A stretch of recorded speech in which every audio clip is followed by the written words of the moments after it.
All right, guys, welcome back to another week of Coast to Coast Sports. I am your host, Harrison Van Silver. To the right, we got my boy Will.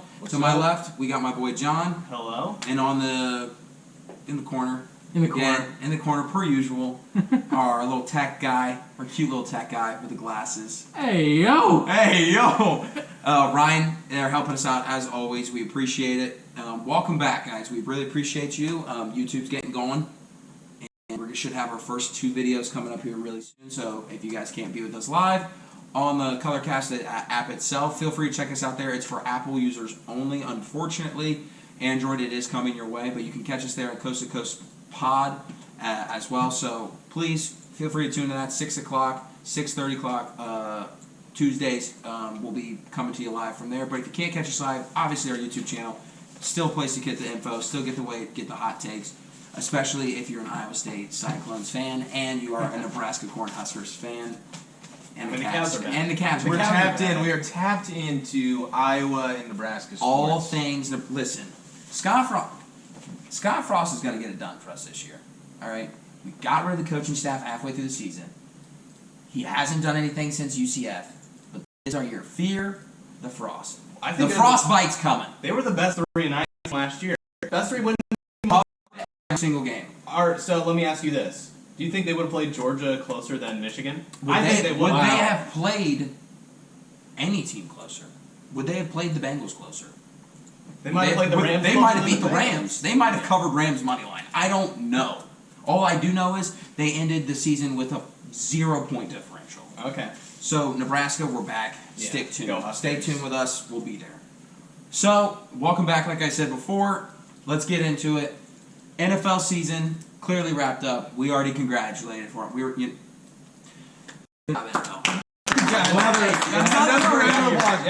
writing. Rod Goodell knows exactly what he's doing. The script was great this year. Literally perfect. You had your highs, you had your lows, you had your drama, you had your twists. You had the same team winning in the same home stadium of the Super Bowl again. Should we just book it now? Cardinals Super Bowl winners. No. No. Don't book it now? Are we sure? The Cardinals are falling apart at the seams. At the seams, quite literally. But as spring is approaching, you know what happens in spring? It gets a little warmer out. Do a little bit of cleaning. Get things. You may have a garage sale. Flea market. I got this at a garage sale. So you know me. I love my garage sales, and since I love my garage sales so much, I thought it'd be a good idea to do a little garage sale of our own. Yeah. Little buy and sell of the all 32 NFL teams. This week we're going to focus on the NFC, and next week we'll do the AFC. And we're going to go through each NFC team. John, you're going to read off the NFC divisions, be like NFC West or whatever. All right. John's going to read us those off. We're all going to sit there and we're going to question saying, we think this team is going to be better than from now they're going to be better or worse off from where they were this year. So obviously, Jags with the worst record in the NFL. What, with 3 wins? Yeah. 3 wins, 4 wins? Are they going to be better off? You say buy some. Simple stuff like that. So, to get us started, John, what division are we starting in? We'll start with the NFC East. The NFC Beast, some call it. NFC Beast, first team. The NFC Least. NFC Least. Wow. I think that's what they actually call it. You take that back. We'll start with the Dallas Cowboys. Dallas Cowboys. You want to start? Man, the Cowboys are so frustrating to watch. Even if the greatest cover of the year, though, they covered 14 of 17 games. Like a good betting. Hey, good teams win. Great teams do cover. Like I was saying, the Cowboys are frustrating because it seems like they should be good, right? A lot better than what they are. Yeah, it seems like they should be a lot better. So I almost want to say sell, just because it has been put together 12-5. Good season, falls apart playoffs as usual. Makes the playoffs consistently. Yeah, but it's just nothing's ever happening. It was am I really buying? When I look at the NFC picture, when I look at the Rams are going to be coming back. Of course. It's hard to tell because the NFC is just so wide open. Yeah, There's a lot of talent. I'm selling the Cowboys. Cowboys. I am also selling the Cowboys. The only reason I'm selling the Cowboys is not only do I feel like they should be better than what they are, and especially in the playoffs they do crumble. I always call them the first round boys. Like get bounced every single time first round. But the main reason I'm selling them is I just don't think they'll be better than 12-5 again. Yeah. Will they still make the playoffs out of the NFC East? Probably. That's probably their peak. That's a good point. 12-5 is like that's their ceiling. Like they're not getting better. Maybe win a playoff. Yeah, we're buying, selling. Are you getting better? Yeah, are you getting better or are you getting worse? I don't think they're going to be better than 12-5. And I could see them getting worse. Now I have Cowboys fans that are friends and family, so I hope for you guys, but I don't see you guys being better than 12-5. So I'm gonna say maybe like 10-7, 11-6 again. Probably win the NFC East because it is a dumpster fire and it's not getting any better. So they'll probably still make the playoffs, whatever. But I'm selling them. Yeah, I'm selling as well. I might get $20 for it. Like I'm selling, I might get my money's worth for sure. But like, They're gonna cover. be I have They're no going to reason. I have cover, no reason to believe Yeah. in the Dallas. Yeah, I don't need to keep it. Like I never wear it. Yeah, But yeah. You might as yeah. I like it in my closet. I'm Yeah. like, man, I should wear that this Saturday, and then I don't wear it because then I go to my old faithful of, whoever, the Rams or the Packers Right. or the never mind. Detroit. Tom Brady retired, so maybe not him. But Yeah, maybe not. Maybe not. next team. Next team. The Wait. Ryan, are you buying or selling the Oh Cowboys? yeah. Right. I know we don't really care about you in the corner, but Okay. do you buy or sell the Cowboys? Buy or sell the Cowboys? Are they going to be better off than where they were a year from now? I think yeah. You think they're going to be better than 12-5? What led? Or are what they led going to you win a that playoff conclusion? game? Like, What led you to that Okay. conclusion? Maybe not better than 12-5. I think they will make the playoffs, and I think they'll actually win a playoff game. How about that? Is that better? That is better. All That right. is you're buying into it. You're the only one. Godspeed. You're probably going to be right, and Hey, we're all going to Well, look I'm foolish. selling for $20. If Yeah, you got right. something Go else- Cowboys, Tim Tapman. Hey, Tim's hat, man. What a guy. Just bet against him every Just game. bet against him always, and always go against whatever he says, unless it's the Super Bowl pick. You got that right. You almost screwed the pooch there. Almost. John, Next, the New York Football Giants. Everyone should be selling the New York Giants. I don't see any like. There's just so many things that the New York Giants would have to do. they are so bad. If I would be surprised if the New York Giants were able to win 4 games again next year. They QB sneaked on 3rd and 9 in their own 10. Yeah, I mean, Didn't they fire Jerry or who They got rid of Joe. it's Judge, Brian. Judge, It's yeah. Brian Daboll. Yeah, it's Old so, I mean- Bears or something like that. No, Bills. Mm. Josh Allen's OC. Yeah. So maybe if Brian Daboll, who is a former Browns OC as well, shout out Browns. Shout out. If he is a sneaky good coach, I don't see him as like he's not blowing me away as an upgrade as a coach. Well, and the roster is just awful. There's so many holes. I can't expect them to win 4 games. Like, Right. I think another point too is that you just don't know him as if he is a good he's a great offensive coordinator, great, sure, yeah. But is he a good head coach? That's that's the selling Yeah, point. we That's just the don't biggest issue. Yeah. But And I'm- plus, like, when you look at the Bills' offense, I don't have it off the top of my head how long Brian Daboll's been there, but really the Bills' offense didn't kickstart until Stephon Diggs got there. 100%. It's not like Brian Daboll was lighting the world on fire with just Josh Allen. I mean, that's kind of Josh Allen really didn't kickstart his career that's until he the got whole there. thing. Yeah, good he's point. taken That's a he's good taken point. off obviously his past couple of years, and he's MVP candidates. Or Yeah, was, he's and damn good. Yeah, Right. he's The Bills' continues. offense as a whole did Kind not. of. Yeah, Yeah. it was meh until Diggs got there. Ironically, I'm buying them. I'm buying them. I think it's going to be hard for them to lose more than 4 games. It's kind of my reverse of the Cowboys, right? I don't think they're a good team. I don't think they're a good roster. I think that they'll probably get a good draft pick, or they'll pick somebody that should be good. See, here's Go ahead. Go on. I'm just saying, I think the Giants roster will actually be worse on opening day than it is right now. Really? Yeah. Okay. And I think that will come to fruition. Yes, I don't disagree with that either. I just would be very, very surprised if they lose more than 13 games.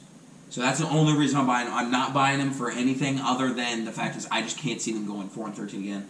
I have to imagine they'll steal a game or 2 against the Eagles or the Commanders, and then I imagine they can steal a game outside of their conference, like 1 or 2. So I just think they'll be back at 4-13 at bare minimum, and that's the only reason I'm buying them.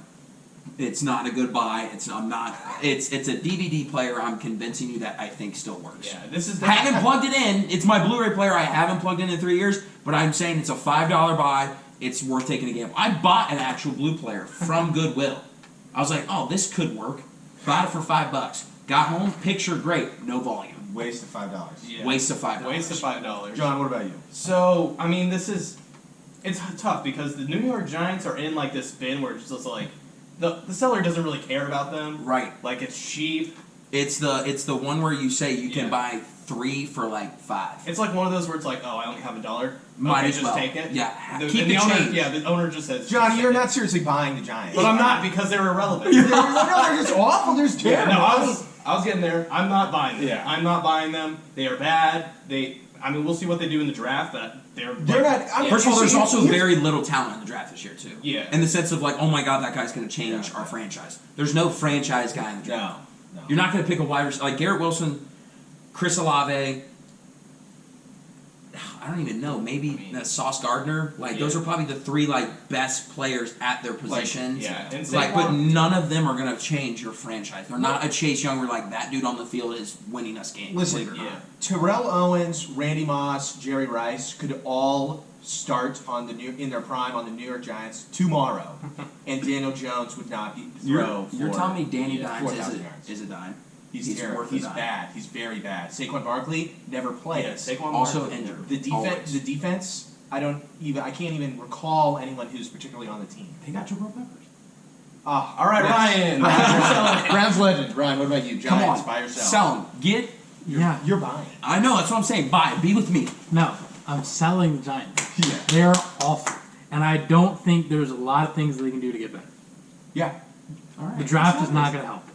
No, I don't think draft's gonna help me either. But you really think they're gonna lose more than more than 13 games? They're gonna win less than 4 games? Well, so, okay. See, That's worse off. That's worse off. Didn't they I lose think to you're the taking Jets? from a Didn't they different. lose to the awful Jets this year? Probably.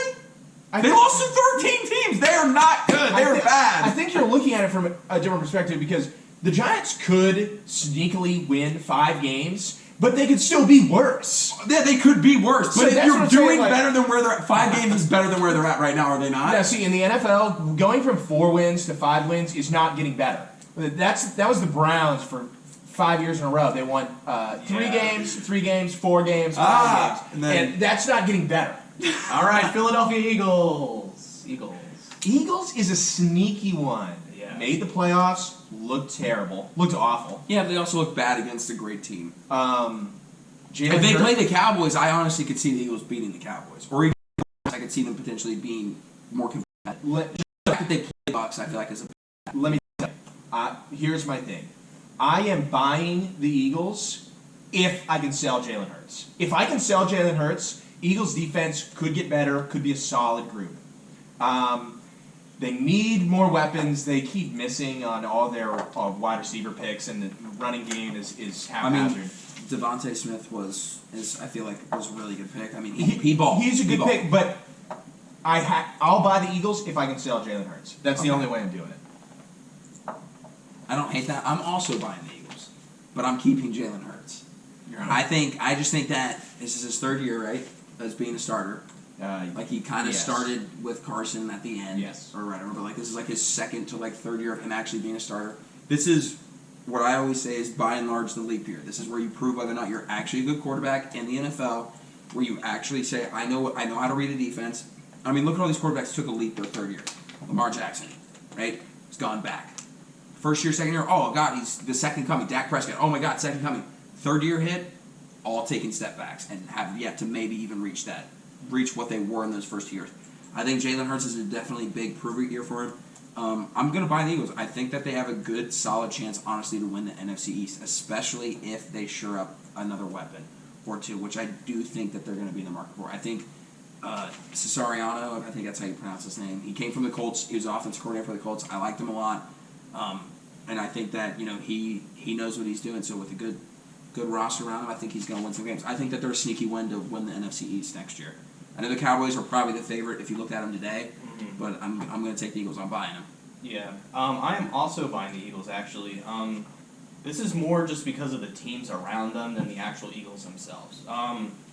like the same team never wins the NFC East. So chances are somebody else besides the Cowboys is going to win the East. I would say the Eagles are the best of the other Probably the three. favorites, right? And even if they don't win the East, like the NFC is so top heavy, but then once you get to that middle range of the teams fighting for the wild card spots, they're terrible. The NFC is terrible. So I think the Eagles easily make the playoffs again next year. Maybe even win the division, and I think the Cardinals go down too. So that's maybe one less team that they're fighting with. Right, especially if the Cardinals don't have Kyler Murray. Yeah, and I'm looking at the record; they're 9-8. So I Right. think they can finish better than 9-8. I'll buy the Eagles. I'll buy the Eagles. Ryan, what are you thinking? I think I buy the Eagles. I mean, last year they beat every team they were supposed to and lost every team they were supposed to lose to, Okay, so you think and they they just still make got that? a playoff berth from it. Yeah. I think they went 9-8 last year, Mm-hmm. so I think they'll probably get maybe a couple more wins than that. Maybe even sneak a win from the Cowboys in one of the 2 games that they play them next year. I also think weren't they pretty not healthy like all around? I know The Eagles Hurts have had some literally had issues. lawn chairs at wide receivers for like the past 40 years. So yeah, I probably think not. maybe if they make some moves on like wide receiver, a couple more weapons, not even like superstar weapons, but just like a consistency. valuable player Yeah. like a T.Y. Hilton. They could probably get a couple more wins to where probably get back in the playoffs. Yeah. Okay. All like that. right. Next team up is the Washington Commanders. Oh, The God. Commanders. It's the first time I said that out loud. Buying or selling? Washington Commanders, I'm buying at the right price. Okay. What's the right price? 8 and 9. All right. So Uh, so they were They're 7 8 and 10 yeah, last 7 year. and 7 10. and 10 last year. I think they could easily win 7 games again, 8, 9, possibly 10. I think the division is so like nobody's like super good. Yeah. Um, And when you play those teams 6 of your 17 yeah, like games, you can get. I could easily see the Commanders hitting a 10-win mark. The defense fell off after 2 Chase. seasons ago, but I think the pieces are there. I think I love Ron Rivera as a coach. Terry McLaurin, beast.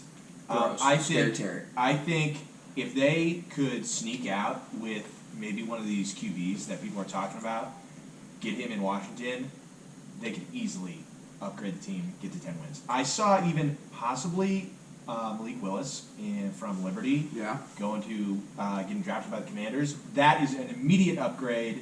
You could sit him for a few games, see how he gets in the NFL. See how the practice works and whatever. He's really raw, played in Liberty, but I think the Commanders are in a position where they can definitely improve the team. So I am buying at the right price. I'm opposite. I'm selling him. I don't know how good Chase Young's going to be after his injury. What, he blew his ACL out? Right? Yeah. It was like ACL or MCL or something like that. I don't know. He's clearly Washington's best player. Yeah. No doubt. 100%. Right? Torn ACL. Torn ACL. So you don't know how he's coming back. He also tore it halfway through the season. So I'm assuming he'll be there opening day, like opening first game, kickoff, everything. I wouldn't be surprised if he has to sit like maybe the first 2 or 3 weeks. They haven't figured out the quarterback situation. If they have to go and draft the guy from Liberty, or even maybe move up in the draft and get Puckett or Pickett, or the guy from Ole Miss, if you're trying to trade up for those guys and that you're taking a gamble on them, a lot of really intelligent people that played in the NFL have always said that if you have 2 quarterbacks in a quarterback room, you have no quarterbacks in a quarterback room. There should always be one starter, and everybody else should know that they're falling in line behind them. You can't have 2 guys where like they're dog fighting for the starting spot. You just can't, because then it comes a pissing match. You can't. Hashtag Ohio State 2015. Ohio State with R.J. Barrett and JT. JT Barrett, not R.J. Okay, moving R.J. on. Barrett was there. Moving on. JT Barrett and Cardell, Yeah. and then you saw it with Carson Wentz and Jalen Hurts, right? So, when you're having that dogfight, I just don't think Tyler Heineke is getting the job necessarily done for them. I think he's going to win you games, but I don't think he's going to, like you mentioned, take that next step forward. And I think with that, teams are going to obviously start keen on Scary Terry, so I'm selling them. I don't think they're going to be as good as they were this year. I am actually buying. I think that they've done a really good job of attacking free agency. They've had good drafts. I think they go in this quarterback carousel that's going to happen this offseason. I think they might get somebody. I'm buying the Washington Commanders. Yeah. That's what I'm talking about. The Commanders. Good buy. Jimmy G, isn't he like supposedly? I wouldn't be surprised if Washington went after him. He knows how to win a game, whether it's pretty or not. He knows how to win. So I can see them. I think John brings a good point. I would honestly, if we got to go like 3 or 4 weeks from now and we revisited this whole, if this quarterback carousel, like if Aaron Rodgers leaves and Russell Wilson leaves and Derek Carr leaves, I wouldn't be surprised if one of those guys landed at Washington. If that is the case, then I might buy again. Yeah. But as of right now, February, hey, Hey, Tuesday. On a Tuesday. Hey, on a Thank you, Tuesday. LeBron. Hey, shout out LBJ, and we know you're watching. Come on the pod. Come on the pod. Who did we ask last week? We asked Jalen Ramsey. Yeah. And hey, he slid in my DMs on the pod, and he said he's a little busy. He's out in Cabo. He's in his off season. We're respecting that. So Jalen, whenever you get a chance, Well, if we get Come on the Bronny pod. on, then LeBron might come. So if we get Bronny, come on the pod. yeah, come on the pod. Come on the pod. Just come on the pod. Just Clear some your name. Ohio boys. Yeah, Some just- Ohio we're just- boys. We're just Columbus guys. Yeah. We can hang out with Akron. I drove up to Archbishop Hoban, your rival. We all did, hated yeah. them. We lost by 30 to them, but we hated them just as much as you did. So, come on, pod. But yeah, you selling or buying? I'm selling. They were weird last year. Weird. They went on, what was it, a 4-game winning streak against, they beat the Raiders, they beat fucking Tampa Bay. Like, how? Right. And then they lose to Philly twice and the Cowboys twice. That's a weird schedule, too. I Yeah, can't right. understand. Why are you playing back to backs, right? I think, listen, I think their biggest problem is not quarterback. I don't think it's defense. I think it's their offensive line is god-awful. Yeah. And I've been saying that since Haskins was there. He had a great performance there. That's Hey, why strip club was really happy to have him. That's all I'm saying. with Haskins, honestly, yeah, he did not play well at all. For sure not. But he had no help when it came to the offensive line. So true. I think he was the most pressured his rookie year. Kind of like how Fields was this year. Yeah. The most pressured rookie in the league. And so I think I don't think they're going to be able to have the what do you call it, stock or the capital Yeah. to get the offensive line where it needs to Back be. to where it needs to be. So I respect that that. a quarterback can do something because the defense can't always win you games.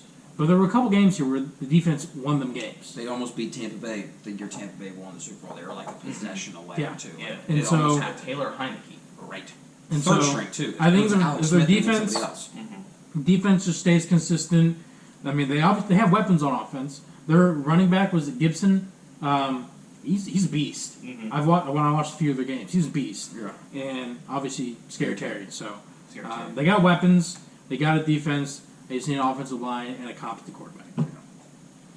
All right. We're done with the NFC East. Going to the NFC North. We're going to start with the Chicago Bears. Chicago Bears. God bless Bear them. down. They are. This is a tough one. I am selling the Bears. Unimpressed with the Matt Eberflus, however you say his last name. Hey, Yeah. first of all, he's a Colts legend. Don't stop it. We only had him for a year, but still. Unimpressed with the hire. Justin, I like Justin as a person. I'm sure he's a good guy. Vegan. Vegan, I've heard. But Loves catfish biffs. I don't like the defensive coordinator hire at the head coach. Right. I don't have a lot of faith in the Bears, so I'm selling the Bears. This is the one I flipped back and forth on. I just think it's hard because I think Matt Nagy is not a good coach, and I think he really didn't put his team in good positions to win, which begs the question of how good Mitchell Trubisky probably actually is. He took him to the playoffs twice with Matt Nagy, so I'm going to go ahead and probably say buy the Bears, give Justin Fields another year, got all that experience under his belt, came back from injury, played really well. You got a new coach, you're going to get a new scheme, so it's going to be something new nobody sees. And another reason I'm buying too is the NFC North, nobody knows how good they're going to be. The Vikings are always hot and cold. Packers, if Aaron Rodgers is there, obviously Packers are going to be the one to go through.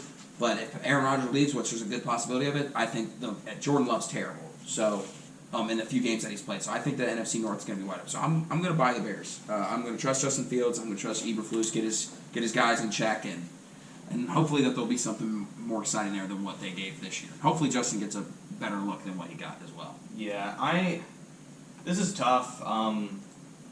This isn't because of Justin Fields, but I am buying just because I think getting rid of Matt Nagy, I think a lot of players for the Bears just didn't want to play for him anymore. Right. Maybe there's just more of an urgency, maybe more of a team Cohesion. yeah. They were 6-11 last year. I can see them being 7-10. I can see being 7-10. So I'll buy the Bears. Are you bearing down, or are you getting up? I feel like this is probably the most like flippy one, like you were saying, out of like any of the teams we've talked about so far yet. Yeah. I think Will said, Matt Nagy, terrible coach. Yeah. I think the whole thing with Andy Dalton, like should they start Andy Dalton? Yeah, that and experiment. that kind of stuff. Just like you said, having two quarterbacks wanting to start and play, not taking a step back. I think maybe because I think they probably should have just let Andy Dalton ride out this year and just have Justin Fields just develop for a year.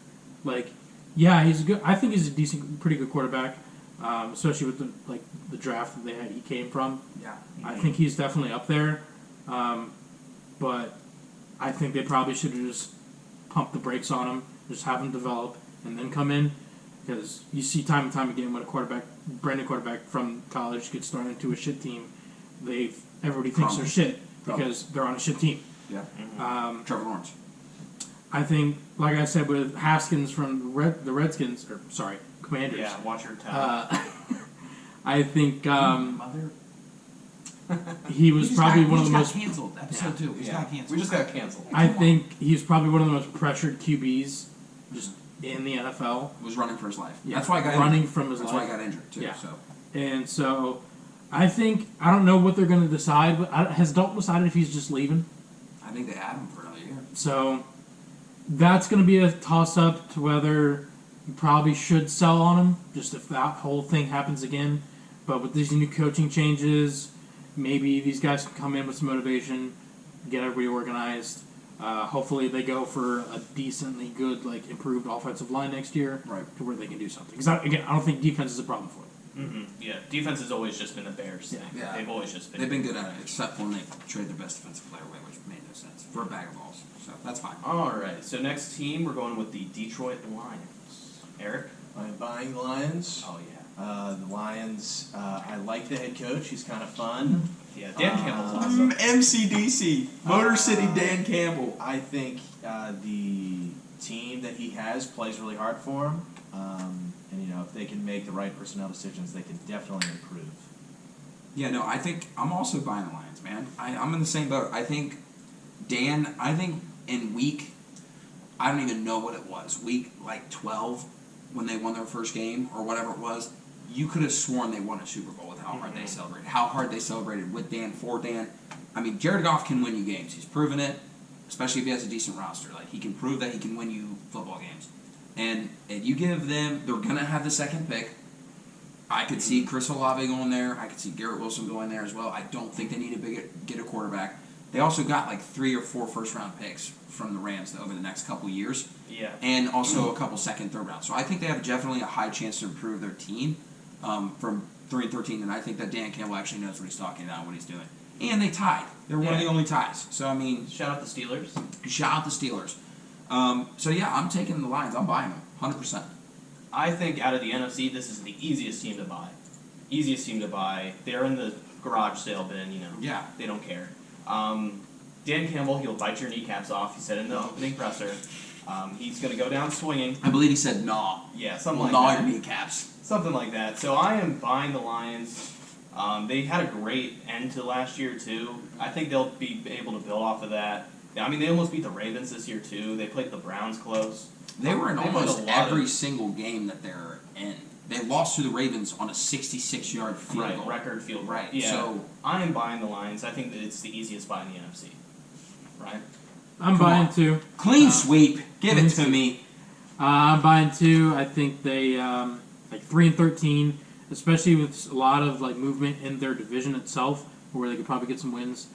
Whatever happens with Aaron Rodgers in Green Bay. I mean, and they beat Green Bay at the end of the year last year, Yeah. to where I think they can get more than 3 wins. How much more? I don't know.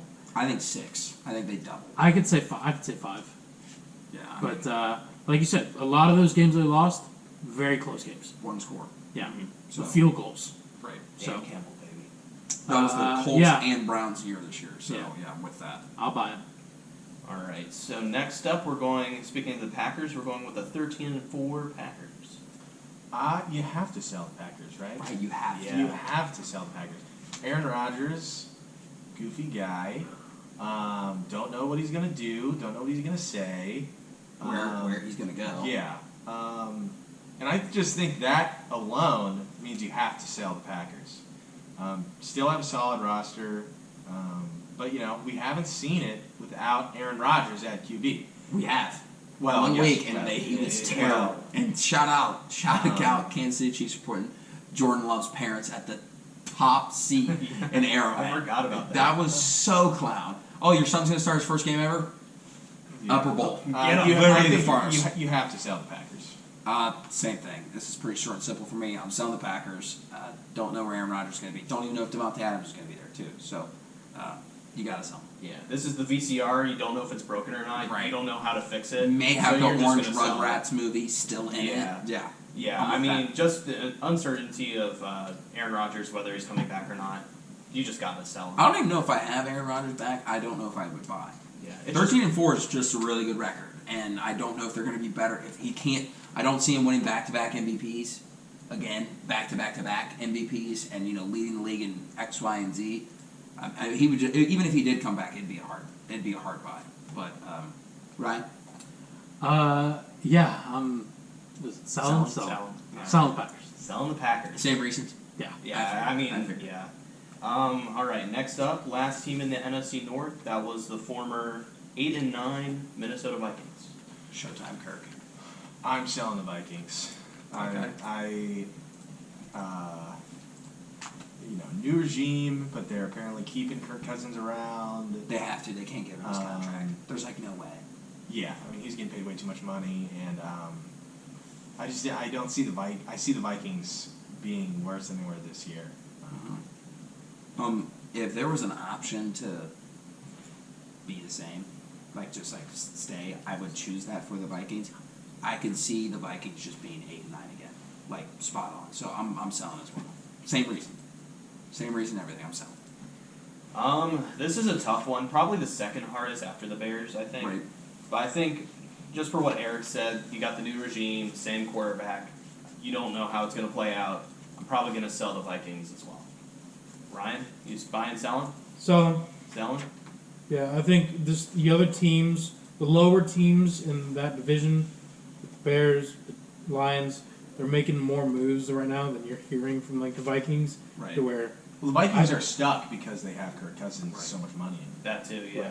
so I think, just from that alone, you're just offsetting wins from the off-season stuff that we've seen so far. Yeah. So, I'm selling. All right, we're moving down south. We're going to the NFC South. We're starting with the former 7-10 Falcons. Matty Ice. I'm selling the Falcons too. I mean, I'm surprised they won 7 games. They didn't have the kicker Chew, or I think his name was Chew or something.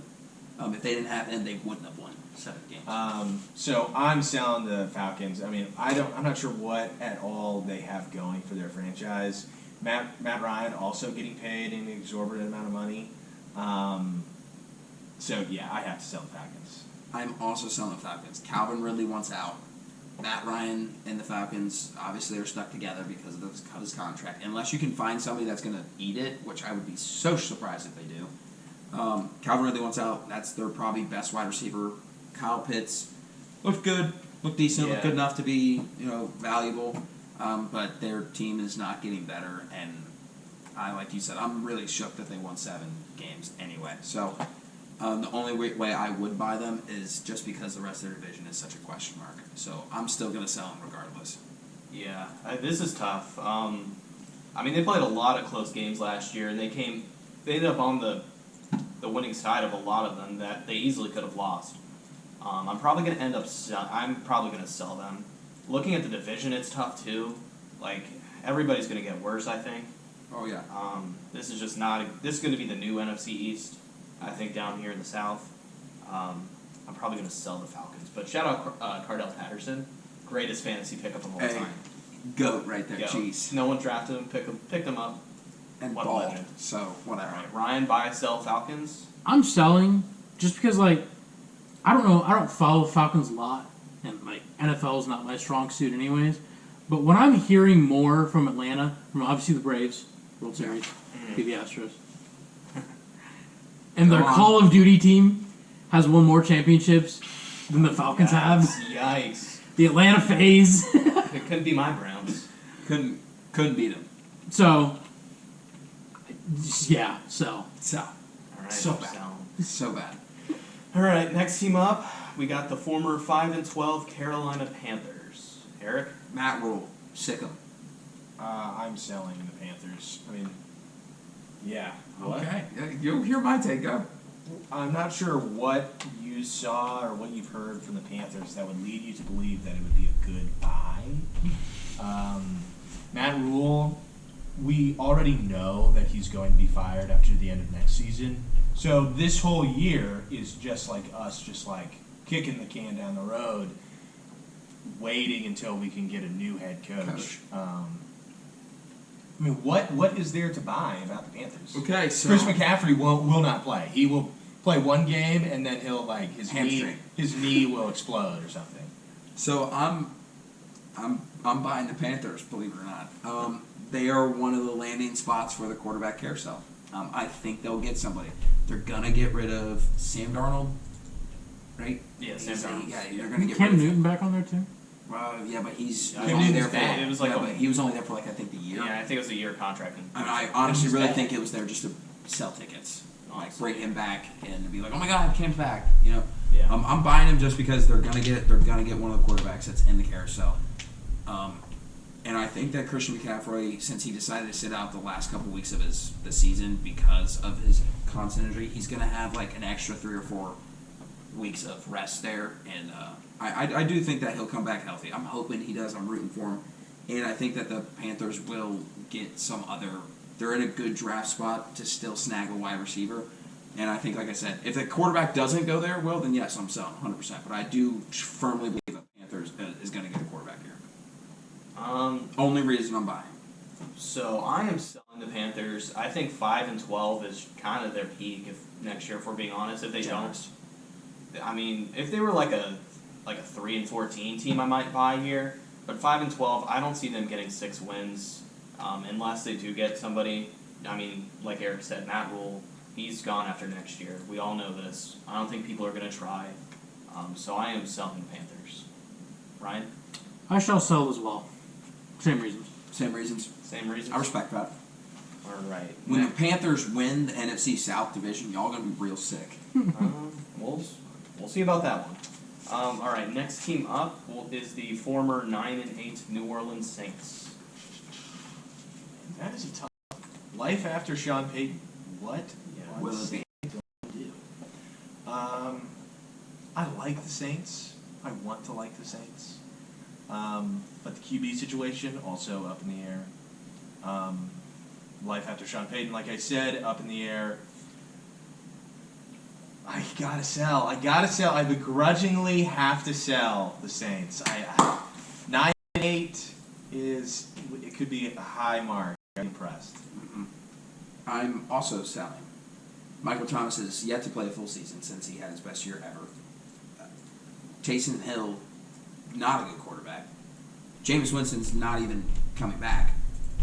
As of right now, they haven't brought him back or anything, so we don't even know what's going on in that situation. And oh, by the way, I think they're over the cap by like $40 million. Like they got to figure something out there. Yeah, the Saints have a terrible cap. So they have no room to get better. And life after Sean Payton, who's taken you to 2 Super Bowls or consistently to playoffs, and could have arguably been to more Super Bowls if they didn't have a few bad calls go against them. So I think that the new regime's not necessarily a bad thing, but I don't see in this situation how it's going to work for them. They're going to be bad for, I think, the next 5 years. Yeah. I agree with all your points. It's just looking at this division, I think this is where I got to draw a line and pick somebody in this division. Yeah. I think they're going to be the biggest beneficiary of Tom Brady retiring. They might win the division. I mean, someone's got to win this division, Right. so I'm just going to buy the Saints because of that.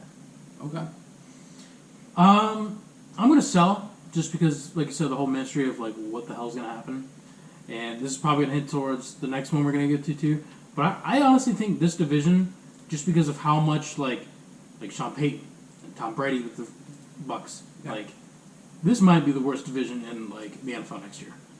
You wouldn't be surprised if it I was. wouldn't be surprised if it was. I think the NFC East is I agree. I think the NFC East is looking better than this next year. That's fair.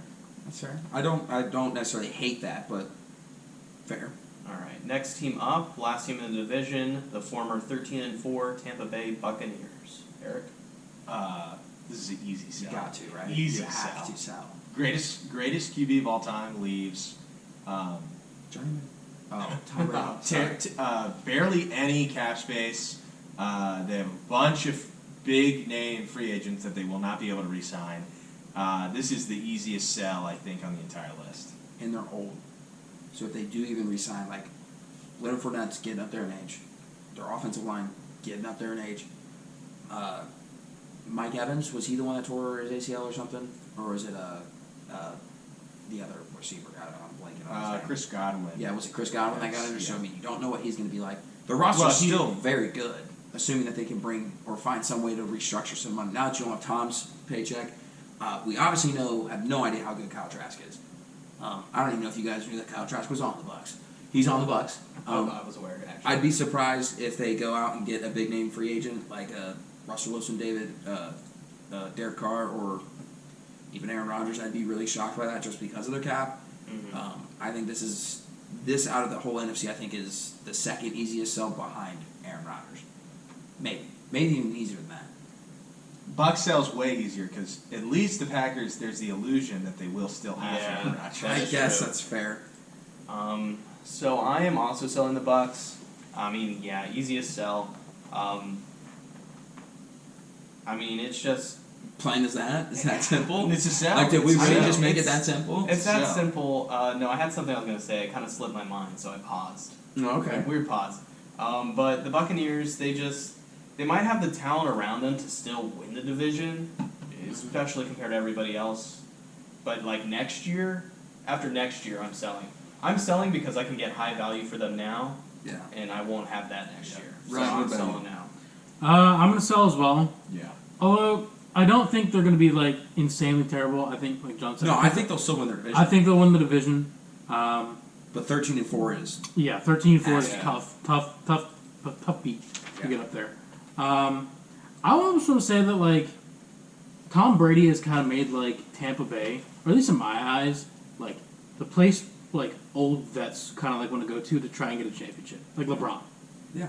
So like, I think You're going to maybe go wherever you can to win. like a maybe if championship. like shit, Aaron Rodgers is like, oh, Tom Brady out, I'll go down there. Yeah. I'll go down Tampa Bay, get a little bit of sun in Florida, Right.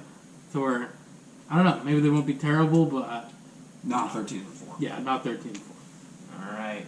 Last division up, we are going out to the desert out west. We're going with the Arizona Cardinals. Eric?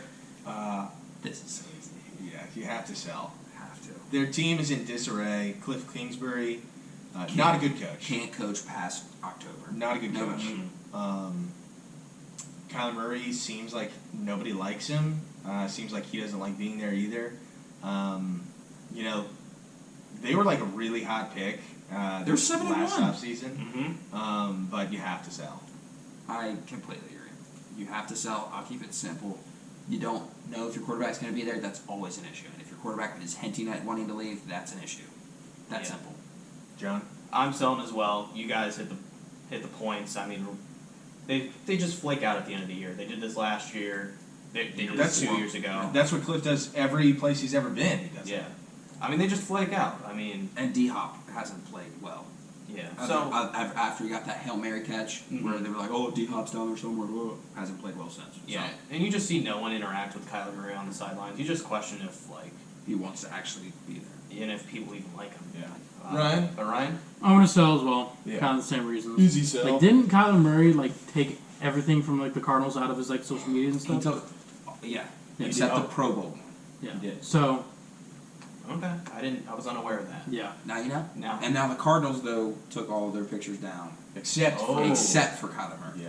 Oh. So I don't know. It'll be interesting. Yeah. I think he just wants to say he gets paid. He wants to get paid, and I don't know if the Cardinals will do that. So Alright. Next team up, the former Super Bowl champs, Los Angeles Rams. Take that, Bengals. Eric? Let's go. You know what? Okay, so you just win the Super Bowl.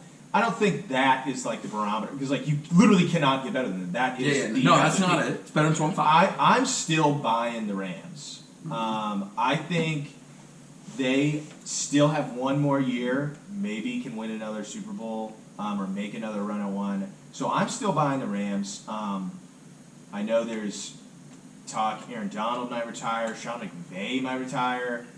Obviously, if Sean McVay is gone, yeah, like they're just going to be like done. They'll totally rebuild. But I don't think that's going to happen. And so I'm buying the Rams to win the division again, make another run in the playoffs. I'm selling the Rams. You lose your best tackle. He's retiring. Okay, he was 800. I don't care. It's for you. So one of your best linemen. He's retiring. You have no draft picks anymore for this year, so you're not necessarily no draft picks, but very little. Odell's probably done for the year, or at least most of the beginning of the season with his ACL. Mm-hmm. You don't know if Aaron Donald's going to be there, and Von Miller is a free agent. I think he was just got like a trade, like a swap, and he's going to be a free agent. And they also have a few other key free agents on the defensive side that aren't coming back. And we saw kind of how not great the Rams were without OBJ these last that in the Super Bowl. And up until that point, I mean, Cooper Kupp, I don't think is going to be a Triple Crown winner again. I love Cooper Kupp. I think he's great, but I'm selling him just for that. I mean, I think they'll still win a lot of games, but 12-5 is a hard beat. Yeah, I'm somewhere in between you guys. It just depends on the parameter on which you are judging this. Like, are you going Super Bowl champs, or are you going by they were 12-5? Right. I think they actually do add a receiver in the offseason, maybe to fill that gap at Odell, get a good number 2 with Cooper Kupp. So I'm still going to sell, though, just because, I mean, they are the former Super Bowl champs. I don't think they're winning the Super Bowl. It's definitely tough. So it just depends on the parameter, I think, that you're judging them. So I think I'm going to sell him as well, just for the whole reasons, kind of like you said. Although I do think Cooper Kupp is going to. I think he's going to be great. I just don't think he's going to be a Triple Crown winner. I don't know. I think he's really good that player. doesn't happen all the time. And we also had talked about Matthew Stafford for Hall of Fame stuff last week. So maybe he goes back to back, cements himself Hall of Fame. I love it, Ryan. I love it. But I do want to sell just because, like I said, if we're going off them winning the Super Bowl again, that's really hard to do. For sure. They just got a new offensive coordinator, so that could be change up things a little bit for how they want to do play calls. And they might lose a couple other weapons as well. Isn't that one, like their offensive line is losing a couple people as well? Yeah. One guy's you retiring. got old boy that's retiring. Yeah. That's 100. That's who I mentioned. I think you have their right tackle. It's a free agent or something. So Guard maybe. Well, let me offer you guys this on the Rams. So the Rams, yeah, they don't have a lot of first round picks. The Rams still draft 8 players a year.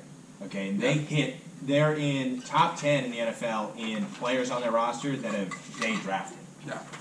They hit a lot of their mid round picks. So, I mean, Cooper Kupp was like a 3rd round pick. That was in LA. They drafted him.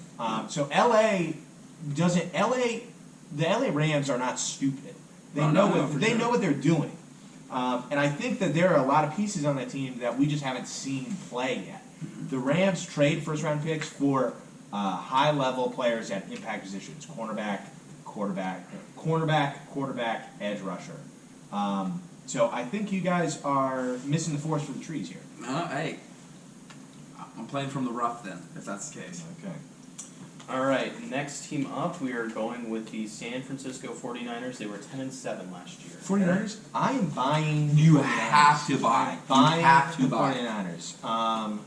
Kyle Shanahan, known for blowing leads. We know 100%, no doubt. I still think he is a technician at running that offense. I mean, he's made Jimmy G look good. I know you For years. You have been trying to convince us that Jimmy G is actually a good pick. Once Jimmy G leaves San Francisco, he's not going to be doing anything. I don't think Jimmy G's a good pick. Okay. No. I said he played well enough for the 49ers to get picks for him. But Trey Lance, Truth. I've actually come along on that pick. I think that next season he should be the starter in that Kyle Shanahan offense. It'll be pretty good. defense is pretty good. Stellar. So 10-7, that seems like easy money. I think they could win, get up to 12, 13 wins. I have them winning the division, so I'm also buying. I'm buying the 49ers easily.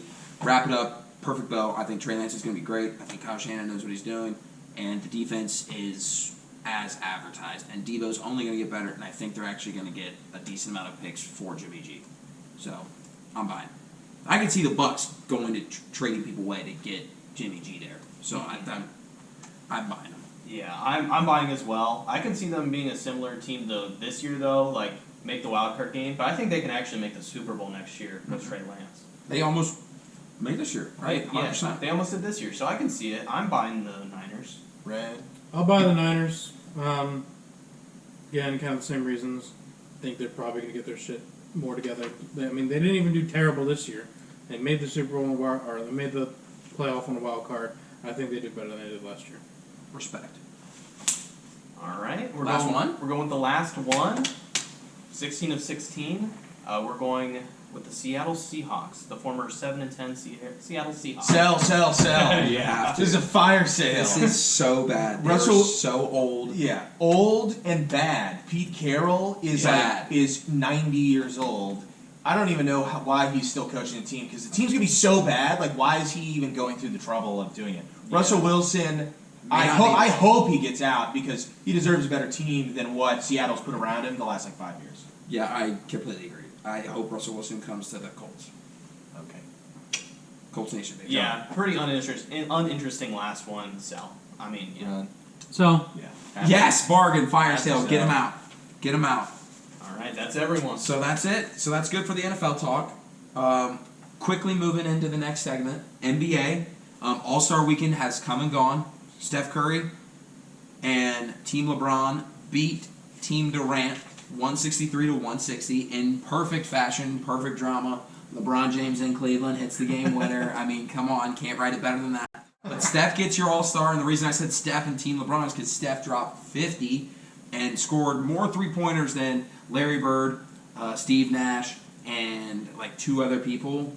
And their combined 39 All-Star appearances had more threes in one game than they did in their combined 39 All-Star appearances. So Steph Curry went absolutely insane, and now LeBron's got to go play with Russell Westbrook again, so that sucks. Steph gets MVP. Sorry, bro. Obi Toppin wins the dunk contest. Cavs win the skill challenge. Let's so go, Cavs. Wait, hey, round of applause. Round of Hey. applause. Guys are back. Have we mentioned the Cavaliers? The Cavs are back. The Cavalanche is coming. The Cavalanche, you better We are letting them know. let them know. Put them on notice. Cavs are back. Celebrity game, kind of fun. Miles Turner did not Miles Turner. Miles Garrett. Windmill dunks when it doesn't count, and also throws down just in general. That was pretty beefy. Cavs sign him. Yeah, I mean, I feel like All-Star Weekend was kind of like a little fun thing, other than the dunk contest. I mean, the dunk contest was quite literally one of the worst dunk contests ever. I mean, when you have two dunkers barely make 15% or 20% of their dunks, I feel like it's not a great. Kareem Abdul-Jabbar left early. He said, "I'd rather go get my clam chowder, warm it up, and go to bed. This is dog shit." So I feel like the All-Star Weekend was kind of a little fun thing, like it always is. I feel like this year was pretty good.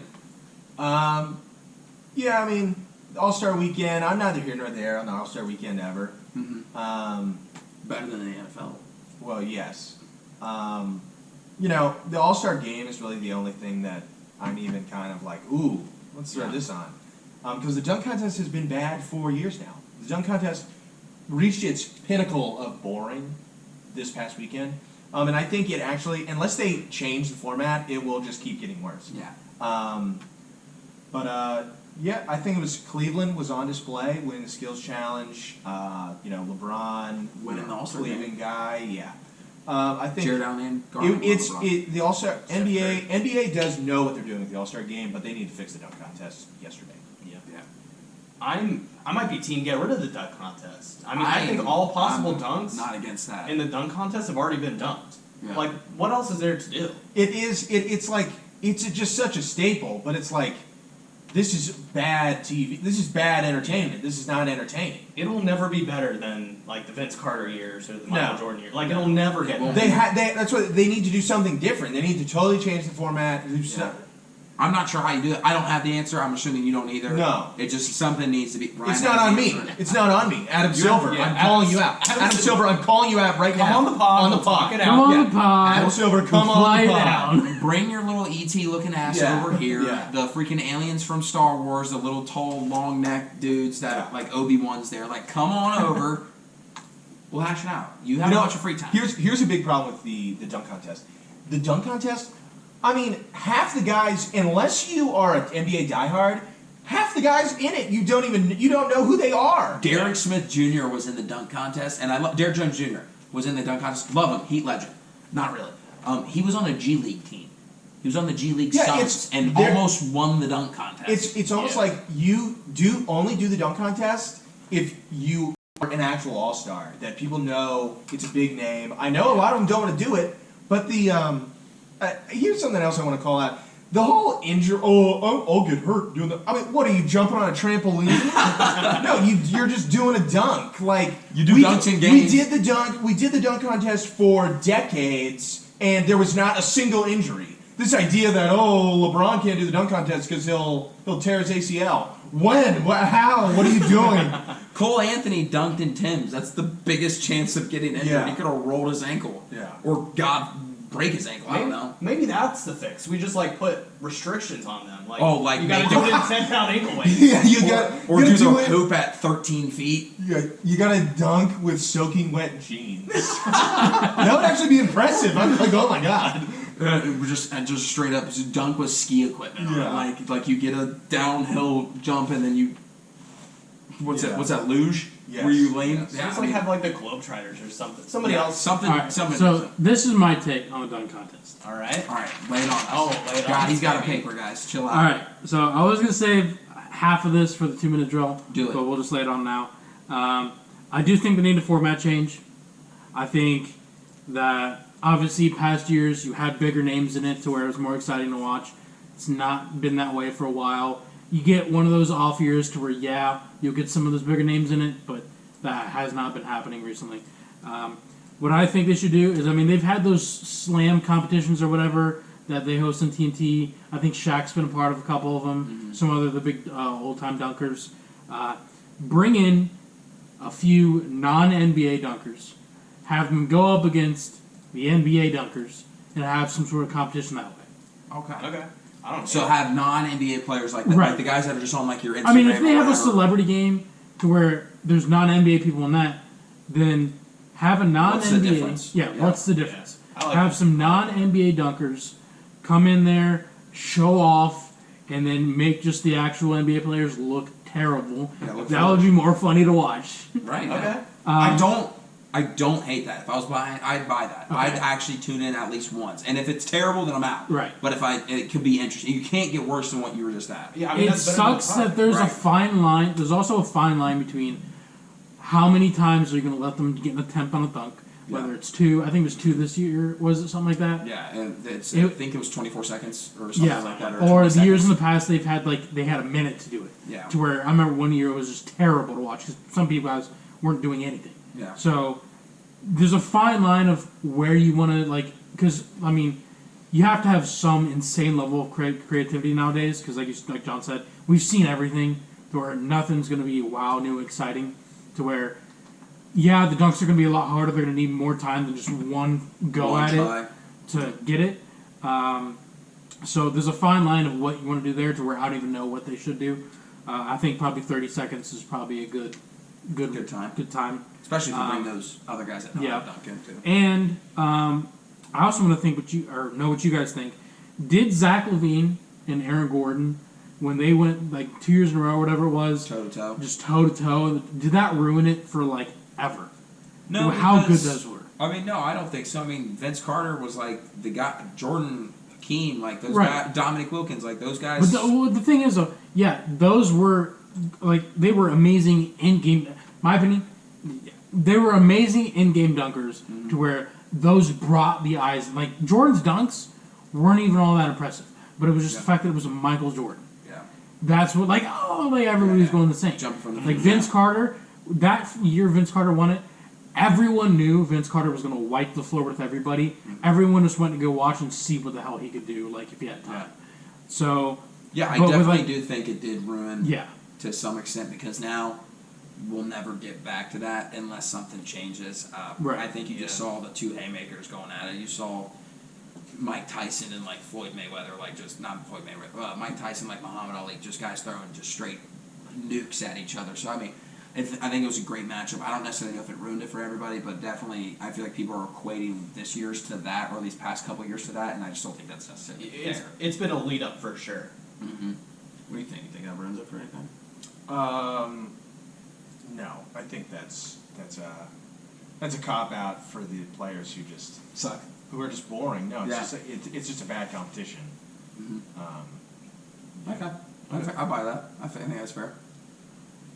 So, with that being said, they also did the 70, it was the 75th anniversary of the NBA as well this past season.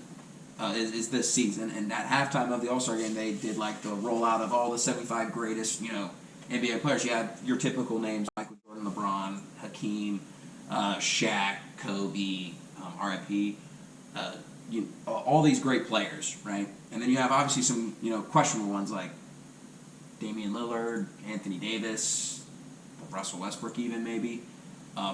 So who are we shocked made the list? Who are we shocked that didn't make the list? So let's do who are we shocked that made the list first. Will? The biggest shock to me was Anthony Davis. Okay. And not so much Anthony Davis, clearly a good player. Street clothes. Street clothes, yeah. Street clothes AD, clearly a good player. But seeing him on the list and not Dwight Howard really is makes you think. It makes you wonder, is this just because he won this title with LeBron and that he teamed up with LeBron? Because, Howard never won a ring, but he was a star in the NBA. He was the defensive player, Ever. Arguably ever. yeah. And he won his ring with AD too, so I don't, Well, yeah, but he's Yeah, he's a bench guy, yeah. But Dwight Howard willed his team to an NBA Finals. Yeah. Anthony Davis will never, ever, ever, ever sniff a NBA title without a guy like LeBron. Yeah, we clearly saw he didn't do it with the Pelicans. And he had a decent team with the Pelicans as well. It wasn't like they were scrub teams. I don't even know if the Pelicans had a better team than necessarily Dwight Howard did, but Dwight Howard was literally the 4-time or 3-time defensive player of the year, literally up there. Personally, I think the biggest shock for me is I think I got to go Dame Lillard. You're also allowed to have Dame Lillard Okay, too. all right. I'm going Dame Lillard just because he hasn't won anything and he hasn't done anything super spectacular either. He's not when you think of today's players and today's games, when you say greatest shooters in the NBA, I don't think very many people hit Dame Lillard in their top 5 or top, maybe even 10, depending on how you look at it. So if he's not making top 5 current players, top 10 current players right now, what makes you think that he should make top 75 of anything? Mm-hmm. He hasn't won anything. I love Dame Lillard. I think he's a great player too, and I think Anthony Davis is kind of in that same boat as well. But you're not. You didn't will your team to anything. Like Will said, Dwight Howard took Orlando to the playoffs and to the finals. Yeah. Damian Lillard struggled with solid teams too to even get out of the first and second round. I just don't get how you put him in there. Yeah, I agree. Damian Lillard was. Anthony. Those were kind of the two I kind of picked up right away. With. I ended up going with Damian Lillard.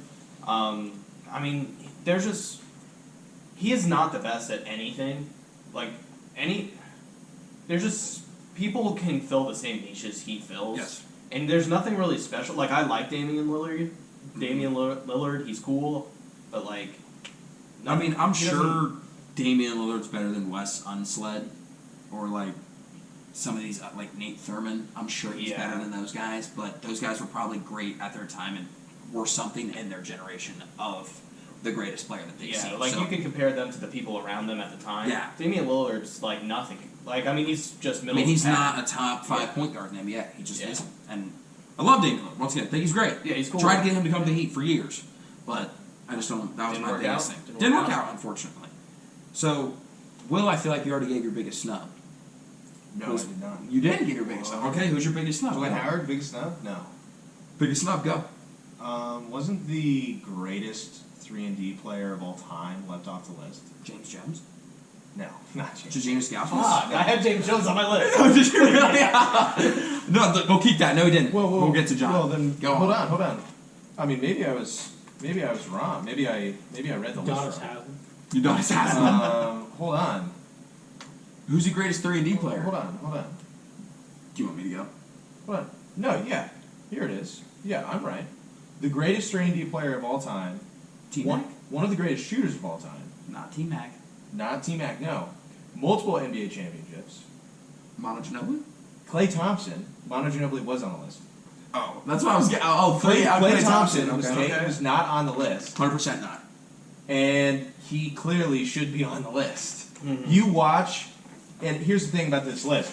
You watch the NBA the last 10 years, you cannot talk about it without talking about Klay Thompson. If I watch the NBA, I could never talk about Damian Lillard, and no one would be like, oh wait, you're forgetting about the one time they got swept by the Warriors. You know who's on the Warriors? Klay Thompson. You're forgetting about the one time he bounced OKC, and then that was it. Then got swept by the Warriors. Klay Thompson, biggest snub, easily, by far. See, I think the biggest snub is Dwight Howard. Only reason is Klay Thompson, great. I love Klay Thompson. He's on my fantasy team for a reason. I think he's a great 3-and-D player. I think he is the truth. He is one of the greatest shooters of all time and in the NBA. But once again, Dwight Howard is, in my opinion, a top 10 center of all time. I don't know if I would say Klay Thompson's a top 10 shooting guard of all time. I think he's up there. He's close. If he's not 10, he's 12 or 11. But Dwight Howard is like arguably You're talking about the greatest 3-and-D player of all time. Of all time! Hey, I love him. And you're saying, no, actually. I just want the person think it's that's right now. was arguably the biggest for being compared to Shaq as a center and being 23, 24 years old and being compared to one of the greatest centers of all time. Klay Thompson's never been compared to like Ray Allen or like Reggie Miller or even, God forbid, his partner in crime, Steph Curry. Like, he's not being compared to those guys. So why not? Take the person that's being compared to arguably the greatest center ever in Shaquille O'Neal with dominance, force. And there's people saying that if Shaquille O'Neal and Dwight Howard played 1-on-1, it'd be a close game, and they'd cancel each other out, and Dwight Howard would win. You could make the argument Dwight Howard would win. He's more athletic. I'm just saying, Dwight Howard, to me, biggest snub. Multiple Defensive Player of the Year. The only thing that he doesn't have is a bunch of championships. He has one, and that kind of brief stint where he was on his lowest point, where he was getting bounced around from team to team, I think just looks bad for him. It looks bad on him when he's like with the Rockets, then the Wizards, and then, God forbid, somebody else. There was like 4 or 5 teams he was on there for a minute. Lakers first. I think it looks bad for him, but, I think, personally, Dwight Howard. John? James Jones. James In the Jones? 7th straight NBA Finals. If LeBron's on this list, you can't tell the story of LeBron without James Jones. Fact. You just can't. Cavs are back, by the way. Good point. But no, seriously, I didn't realize Klay Thompson was on here. If I would have known that, I probably would have picked that. Yeah. I just assumed he was on here. The real question is Ginobili, you said, is on here? No, he's not. Or yes, he is. Tony No, Parker? Tony Parker's not. Tony Parker's another good case of somebody that probably should be on there. Yeah. Another person I think that's kind of overrated as well is Kawhi Leonard and Paul Pierce, personally. I think they're both great, and they probably should go on there, but I don't like Kawhi Leonard because he only plays about 40 games a year. That's the only thing that just bothers me with him. Yeah, Kawhi Leonard, I think, probably didn't. Listen, I'm harping on this again. Klay Thompson, the greatest 3-and-D player of all time. Kawhi Leonard had some good, really epic moments. Great defensive player, Yeah, not a but great three-pointer, though. He's not a great three-point shooter. Yeah, More mid-range. Who would you rather have on your team, say, perfectly healthy? Because Klay Thompson is hampered by injuries. Yeah. Who would you rather have on your team? It's Klay not- Thompson or Kawhi Leonard? Not You would even always close. pick I would Klay. play Thompson. Yeah. Not even close. I think, Best ability, is available. Yes. I want the person that's going to play 60 to 70 games a year. Kawhi Leonard has yet to play a full season, I think, his entire career of being Now- in the NBA. That's terrible. Now, yeah, Klay Thompson. And he also benefited being with Manu Ginobili, Tony Parker, and Tim Duncan in the last He couple. missing like those 2 seasons, the whole season. That is rough for his resume. But Kawhi did the same thing. He sat like his whole last year with San Antonio before he got traded. Yeah. But you're looking at him. He went to 5 straight All-Star games, and he was giving you 20 points a game every year. I think it's really this. And he guarded the best player Yeah, on the court yeah. 90% of the Yeah. time, unless it was like and LeBron. and he played 80 games a year. Yeah. Yeah, I definitely think that, and even Paul Pierce, I think is kind of Tony Parker, I think, kind of overrated. I don't know if Tony Parker deserves a spot. I don't think he's one of the greatest point guards ever. No, Was Tony Parker ever one of the best point guards in the league? I think it's kind of hard to say he's not if you go to multiple championships and you're Have you one seen of the his big team? three. Have Yeah, you seen his team? And his coach. Well, Yeah, his coach. I don't know. I watched when he was in the finals against San Antonio. yeah. Tony Parker is one of those annoying little point guards that you're Yeah, like, I mean, what the hell? is he going to win? Where's this guy been? I Like, think personally, if Tony Parker's not there, I think he's a great glue guy. If Tony Parker's not there, I don't think they win as many as they do. I don't think Tim Duncan necessarily wins 4. Tony Parker, French, too. You're going to put a French guy on the... What? Think about this, guys. Think about this. He wants to put a French guy on the all-in. I did think it was. I Will not did think it was interesting. There were only 2 international players, Giannis and Dirk. I thought that was kind of interesting. I know, we just talked about how Manu Ginobili is on. Manu Ginobili is on the list. Talk about something, because I thought Giannis said over the weekend that he wasn't. That him and Wait, Dirk were the I don't only think he 2. is. Because if Daddy Janobes isn't, should Daddy I'm Janobes looking be at- on it? I'm looking at alphabetical order. I don't think he's on here. Okay, never mind. Yeah, not on the list. He's not on the list. So, Daddy Mono? See snub? A little bit Once before again- my time. once he again- definitely catches the undercurrent because Tim Duncan and Tony Parker were more popular. Yeah. But Would you rather have Tim? Would you rather have I would rather Tony have Manu. Parker? I would rather or- have Manu than Tony on the team. It might be the reverse. But I respect it. I respect it. So, I'm just saying. Obviously, I think a lot of those guys are still, like we mentioned before, better than, Damian Lillard. Damian Lillard, Wes Unsled. Like, I'm sure those guys are. But I think that Damian Lillard shouldn't be on. I'd rather have Tony Parker and Manu Ginobili over Damian Lillard. Fair? Yeah. Fair? I mean, Yeah. I think that's an easy one. But that's just me. As you can see, on our ticker, MLB still says no events. Lockout's still going on. Man. I want to do my picks, my snubs. Yeah. You get Oh, what? I didn't know you Dude, had skip snubs. See, you Okay, I gotta was gonna speak say up. What do you want? Two Snubs. things. Go. Okay, I think if we're putting players in there like Damian Lillard, guys that they're good players but necessarily haven't won a lot, I think you need to put Vince Carter on there. He finished after the end of his 30-year career. He finished 6th all-time in 3-pointers. So, and Tracy Grady. T-Mac. I riddled think with both those injuries, players were superstars in their prime, to where they didn't lead team championships, but they were probably top 5, maybe top 5 players or top 10 players in the in league their at the time. positions, yeah. Yeah. Especially in So, their positions, yeah. yeah. So, I mean, I definitely don't disagree with that either, so. all right. I'm just shook that Damian Lillard made it. But I'm as sure you can he gets see, our MLB ticker still says no events. The lockout's still going on, day like 87 or something like that. College baseball has started, so that's kind of filling our void again. Happy opening past weekend. A lot of fun games, a lot of good games to watch. So shout out to ESPN for not showing any of them. You guys are real dope for that. But the deadline is coming up for February 28th, where they think that if they get a deal done, the season will start on time. So this next Monday, so next time we record, we'll kind of have a better idea of where we're at. They've been meeting constantly every single day. Last meeting was 5 hours long with their own teams, not necessarily together. Still striking deals, having some discussions. Nothing really changed, but it's good that they're talking. That's getting something done that we feel like we need to have done. And the fact that they're just talking is definitely a step in the right direction. So I'm hoping that a deal does get done. And by next Tuesday, we'll be able to start spring training here soonly. I love baseball. It's one of my favorite sports. I'm hoping a deal gets done. Do we think a deal gets done before Monday? We are closer to where we were at this point last week. I still think we see a little delay, though. Still delay? Not as much as I said last week, though. Delay? I still see a delay. Delay? I see a delay. I know last week you were talking about how you guys thinking there might be only 100 games this season. I said 100. I'm redacting that after you're done. Okay. So. I still think we're going to get a decent amount of the season, like I said, if not all of it. But spring training wise and like spring game stuff, Definitely. I don't know if we're going to. Yeah, agreed. I'm going to take it back. I don't think we'll go to a 100-game season. I think we'll have a little bit less. We'll still be delayed, but I think we'll have more games. So that's good. I'm hoping that gets done. It is what it is. Last topic of the day before we get to the 2-minute drill. NCAA men's hoops. Lot of upsets this past weekend. Auburn lost, got upset. Baylor tried to lose again. Went into overtime against Oklahoma State. had a lot of close games, had a lot of good games this past weekend. But I feel like the biggest takeaway, other than the few upsets that I just mentioned and the close games, Juwan Howard and the Wisconsin coach decided to play tummy sticks and get a little fisticuffs action. I don't know. And I wouldn't even call it fisticuffs. I wouldn't even call it a punch, and I wouldn't even call it necessarily... I don't even think he tried to hit him personally. It looked like he tried to grab the back of his head and pull him in, and then somebody hit him, and then he smacked the shit out of him.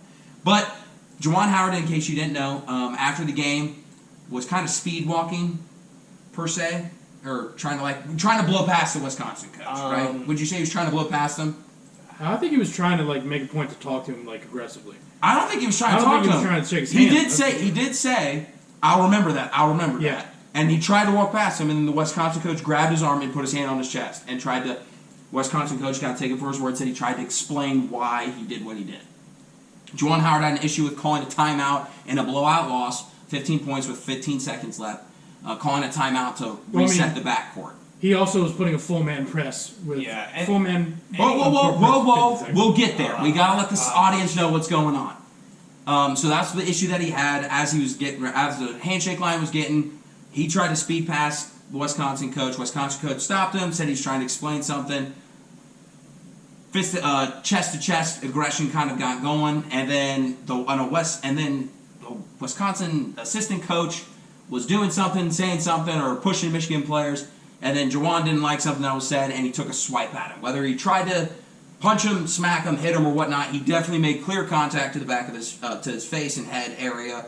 Got suspended for the rest of the season, which is the regular season, which is 5 games. If they do make the Big Ten tournament or even the postseason, he'll be back for those.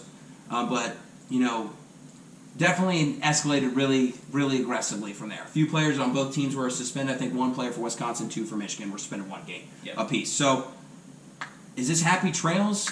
The question was going to be, is this happy trails for Juwan, or is this just a suspension? But obviously we know the answer, suspension. What are our takeaways here? Who wants to go first? I can take the lead here. No, okay. Cyclone up. So, okay, where to even begin with this? I'll just make a little comment. I'll make a small comment on this whole idea where, Juwan Howard deserves the right to, threaten the coach and then not have to talk to him.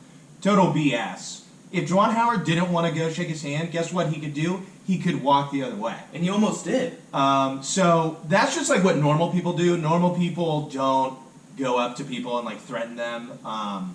And what do you mean by threaten? Explain. What do you mean by threaten? Going up to somebody after you just got wiped in the basketball game and saying, "Oh, remember that?" That's a threat. What are you going to remember it for? The next time you lose? Next time you play. That's not that's that. I'm saying that he's threatening if someone the head came up coach? to me and say I took the last Oreo from the thing and my brother said, "I'll remember that," I'd be like, "What are you going to remember? What? Go get more Oreos. Get a better team. What are you going to remember?" So I wouldn't call it a threat, but go on. No, and then this idea, Greg Gard threw Juwan Howard onto the ground and he stopped him. 5 What? No, if a fight broke out every time I needed to, hey, hold on, I just gotta let you know something, then I would be in fights every day. I'm gonna fight every day. So that is all crap to me, just from the get-go. Now, yes, it's not actually a punch, but he definitely swings to hit this guy. Let's just call it a strike. Yeah, he strikes him. He strikes him. We're not gonna be tearing punches here. He attempted no malice in the movie. palace. No malice in the palace. No Root Nitador and Jose Batista. Swinging on the diamond. Yeah. Nothing like that. So that's what I wanted to say about that. Now the other thing that I have a big problem with is Juwan Howard crying and moaning that his team sucks. Sorry, Juwan, your team sucks, but we have a basketball game to play. Okay. I'm not going to just have my bench guys just stand around there and pick their noses while you're doing a full press. We want to call a timeout because we don't want to. I'm not going to put my bench guys in this position to look foolish. Reset the backcourt. This whole idea where and I know I guess Michigan was mad because somebody took a 3 towards the end of the game when they were. I know the main issue was the timeout. This is a basketball game. We keep playing basketball until the game's over. This idea where do you not think that there's an unwritten rules in basketball? Of what? what's the rule you want? No, I'm saying, do you think there's unwritten rules in What basketball? rule? There are. If you don't think there's there any are certain unwritten rules. unwritten rules. It's not. So say one. What's an unwritten rule? For example. Unwritten rule: if you're up by 20, you get a steal, and it's the end of the game. Don't dunk. You're not going to dunk it. Okay. That's like basic. But Common courtesy. Yeah.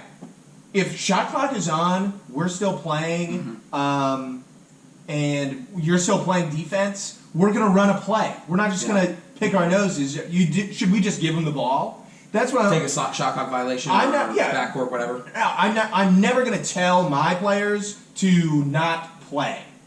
If Michigan doesn't like what Wisconsin did, they should probably get better at basketball. Okay. So that you do admit there is unwritten rules. There are unwritten rules. Okay. None of them were broken. No, that's your opinion. Yes, I think that is fair.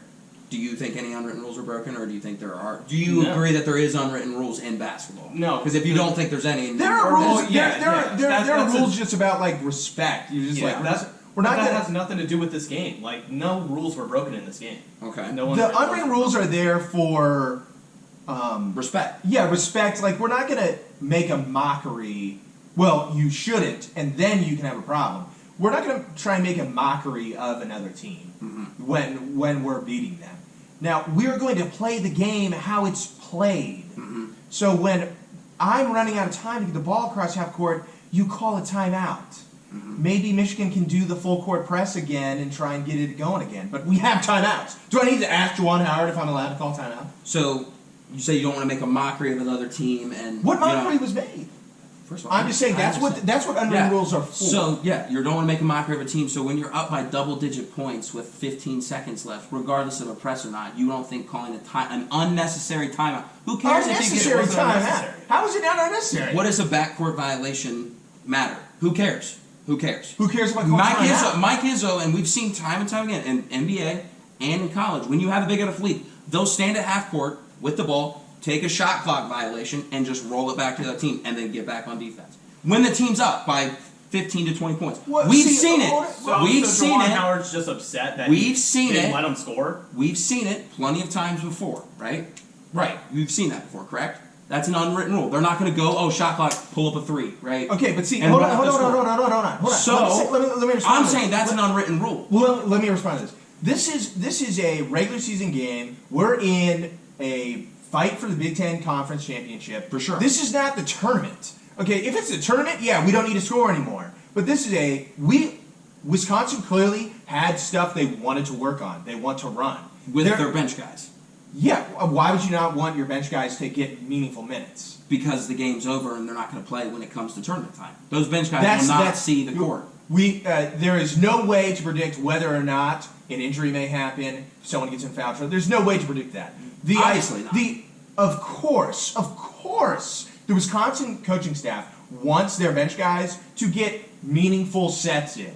Same thing with Michigan, right? They want to get meaningful sets in, do a full court press. They had their They had their starters in, though. I'm pretty sure the starters have done a full court press before. Yeah, no, their starters have done a full court press. I'm not saying that all their starters ran. No, I'm not saying that they didn't. I'm saying that they still want to press. They still want to press. Okay, well then Wisconsin's still allowed to play basketball. I'm not- Why would we let Michigan practice their full court press and I can't call timeout to set up my press Are you break? telling me D1 athletes aren't good enough to break a press in 4 seconds? We've done it in high school. We played basketball in high school and do it consistently in 4 seconds. You telling me D1 athletes that get paid to play basketball at their school, whether be bench or not, are not good enough to break a 4-second press? Well, You're just creating a situation. Why would I How's that? That's the circumstance. They had 4 seconds left. Because I want my team to run the press right. I want to make sure everybody's on the So same what if you page. don't have We're a trying to timeout? get meaningful. That's if a meaningful if I rep. don't have a timeout, guess what I'm going to do? I'm not going to call a timeout. Well, I'm Juwan not. Howard would call a timeout. No, Chris Webber would. No, I'm saying late in the game, if you have your bench guys in because you say anything can happen, you have your bench guys in. Bench guys go in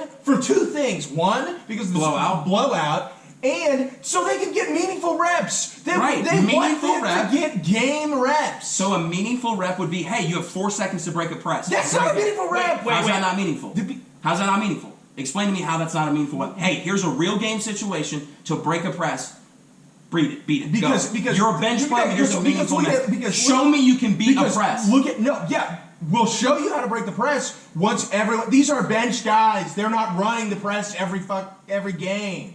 So that's not meaningful then. Oh, hey, it's bench guys. We'll give you 10 seconds because you guys aren't good enough. They need to run it from the beginning. That's what I'm saying. Why? Because I want to put them in the best position to be able to run it right, see how it feels in game time. 4 seconds. 4 seconds. Yeah, my starters who are doing it all game. So they're not gonna. So anytime they're in, there's like we got to take a timeout no matter what because our bench guys are in. We don't want to give them a 4-second press. Listen, or 5-second press. Listen, running actual game reps is different because I can practice a short press break in practice for my bench guys. I put them in that. Why not put them in the game? Because there are very little game press scenarios that these bench guys would be able to get. So it's more meaningful. So when you have the opportunity it's more meaningful to call a timeout, make sure it's set up so they have enough time to actually do the motions versus just throwing them in a situation they're probably not ready for. I believe the trial by fire. You throw them in, get it going. You don't believe the trial by fire? It's either you're good enough to play or not. I mean, we see it all the time. Rookies play in the NBA. Young 17-year-old guys that just graduated high school start on these teams. Trial by fire is for your starters. It's for your. Why isn't it translating to the guys? Those guys on the bench aren't freshmen. Sophomores always. They're seniors and fifth years. Can I answer the question, please? You've yet to let me finish my statement. How is that not trial by fire? Listen, so that is a meaningful possession. You have 4 seconds to break a press. You want to just be like, hey, let's just get it. Why not say, hey, because you have 4 seconds. The bench guys, because the starters are my main stars are the players that need to be able. Yeah, they're going to be able to do it for sure. They need to be able to do it in any situation, any time left. The bench guys, who I may only need to throw in for a possession at the end of a half, a possession before a TV timeout, they need to know how to do it right because they. So if an injury happens, that guy just has to come off the court. We have to call a timeout because that was your mention before. Injuries can happen. These bench guys come in.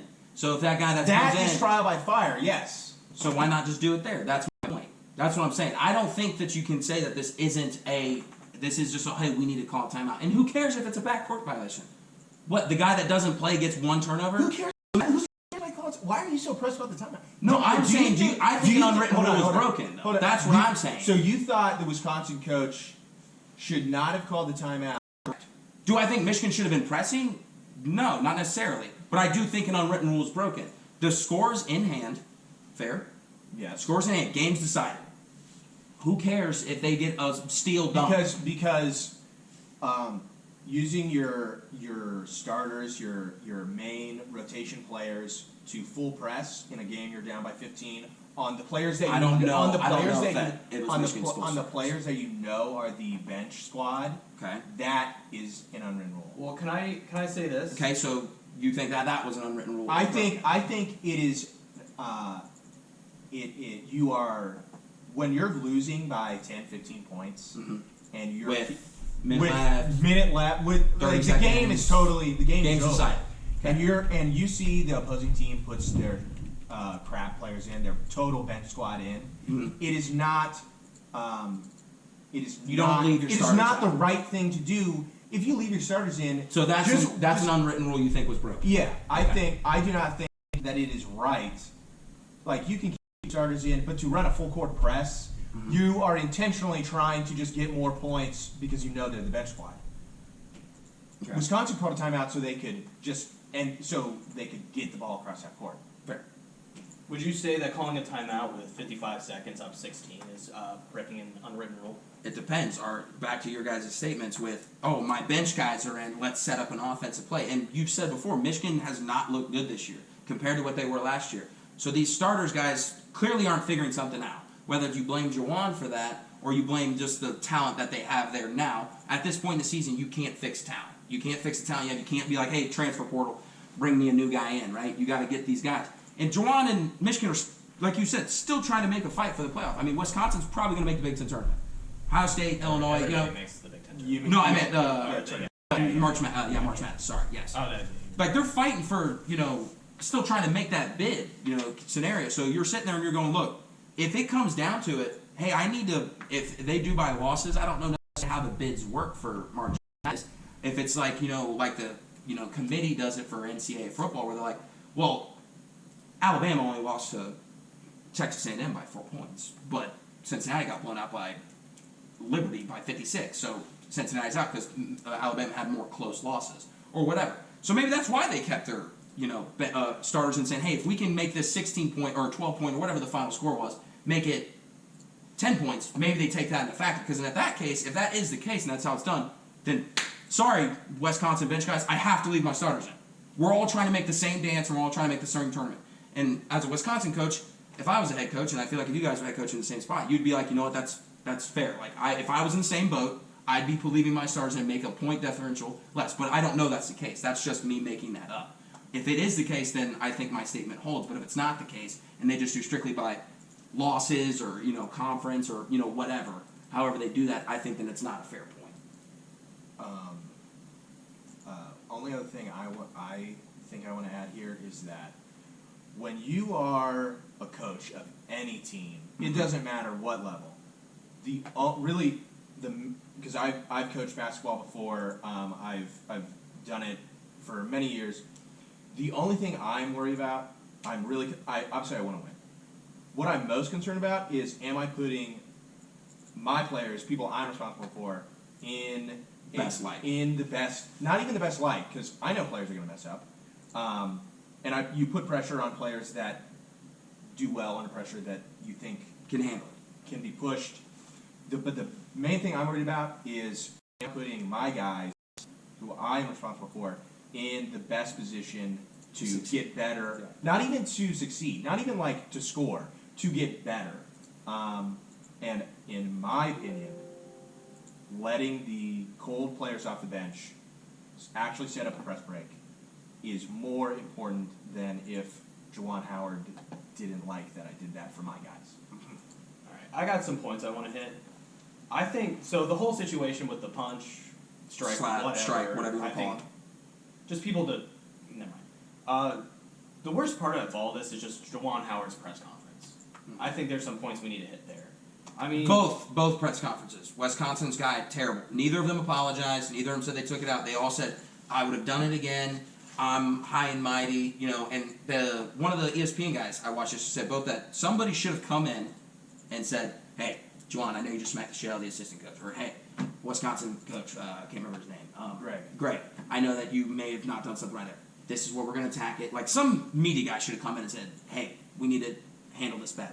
And neither of them did bad. I think both did bad. Juwan especially bad. Because I don't... To me, after you hit somebody, you have to go in with your tail between your legs. And, he made a couple comments. He made, someone questioned him about the full court press. Oh, do you think maybe you should have been running a full court press? His response to that was, no, I was running a pressure 5. Yeah. That's... Which isn't a full court press, technically. He was playing man-to-man past the half-court line. He was pressure 5, typically. Whatever you want to call it. For the audience. He was trying defense. For the audience, if you don't know what a pressure 5 is, it's you stunt like it's a full court press, and when they get the ball in, it's more of like okay, I got my guy in front of me, and we kind of just fall back on defense. That's what a pressure 5 is. A full court press is obviously denying any pass in, having the guy going crazy in front of the ball. That's typically the difference. It's still technically a full court press. I would consider it, but if that's what he's claiming, or if that's what he's claiming, then fine. Let him have it, I guess. And this isn't even his first offense either. Mm-hmm. He got kicked out of the Maryland game last year in the Big Ten tournament. The Maryland coach deserved that. Having to be held back by his other coaches and teammates, yelling, "I'm going to kill you." Game high, and then 17 of those 25 in the second half. And here's where things get crazy with Greg Gard deciding to use final timeout. That's not the crazy part. Juwan Howard didn't anticipate, didn't enjoy it, wasn't enthused with the ensuing inbounds play. The press fouling Jordan Davis, which is Johnny's brother. In the throat.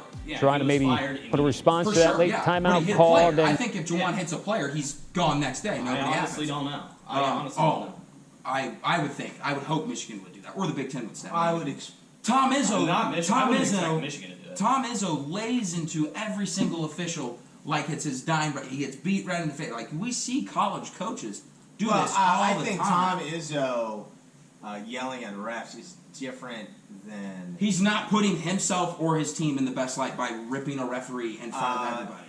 Or, like I said, a lot of coaches would disagree with you where he I mean, he's not going up to the ref and like telling him that like I hope your mom dies. He is very animated and he does get very beat red in the face.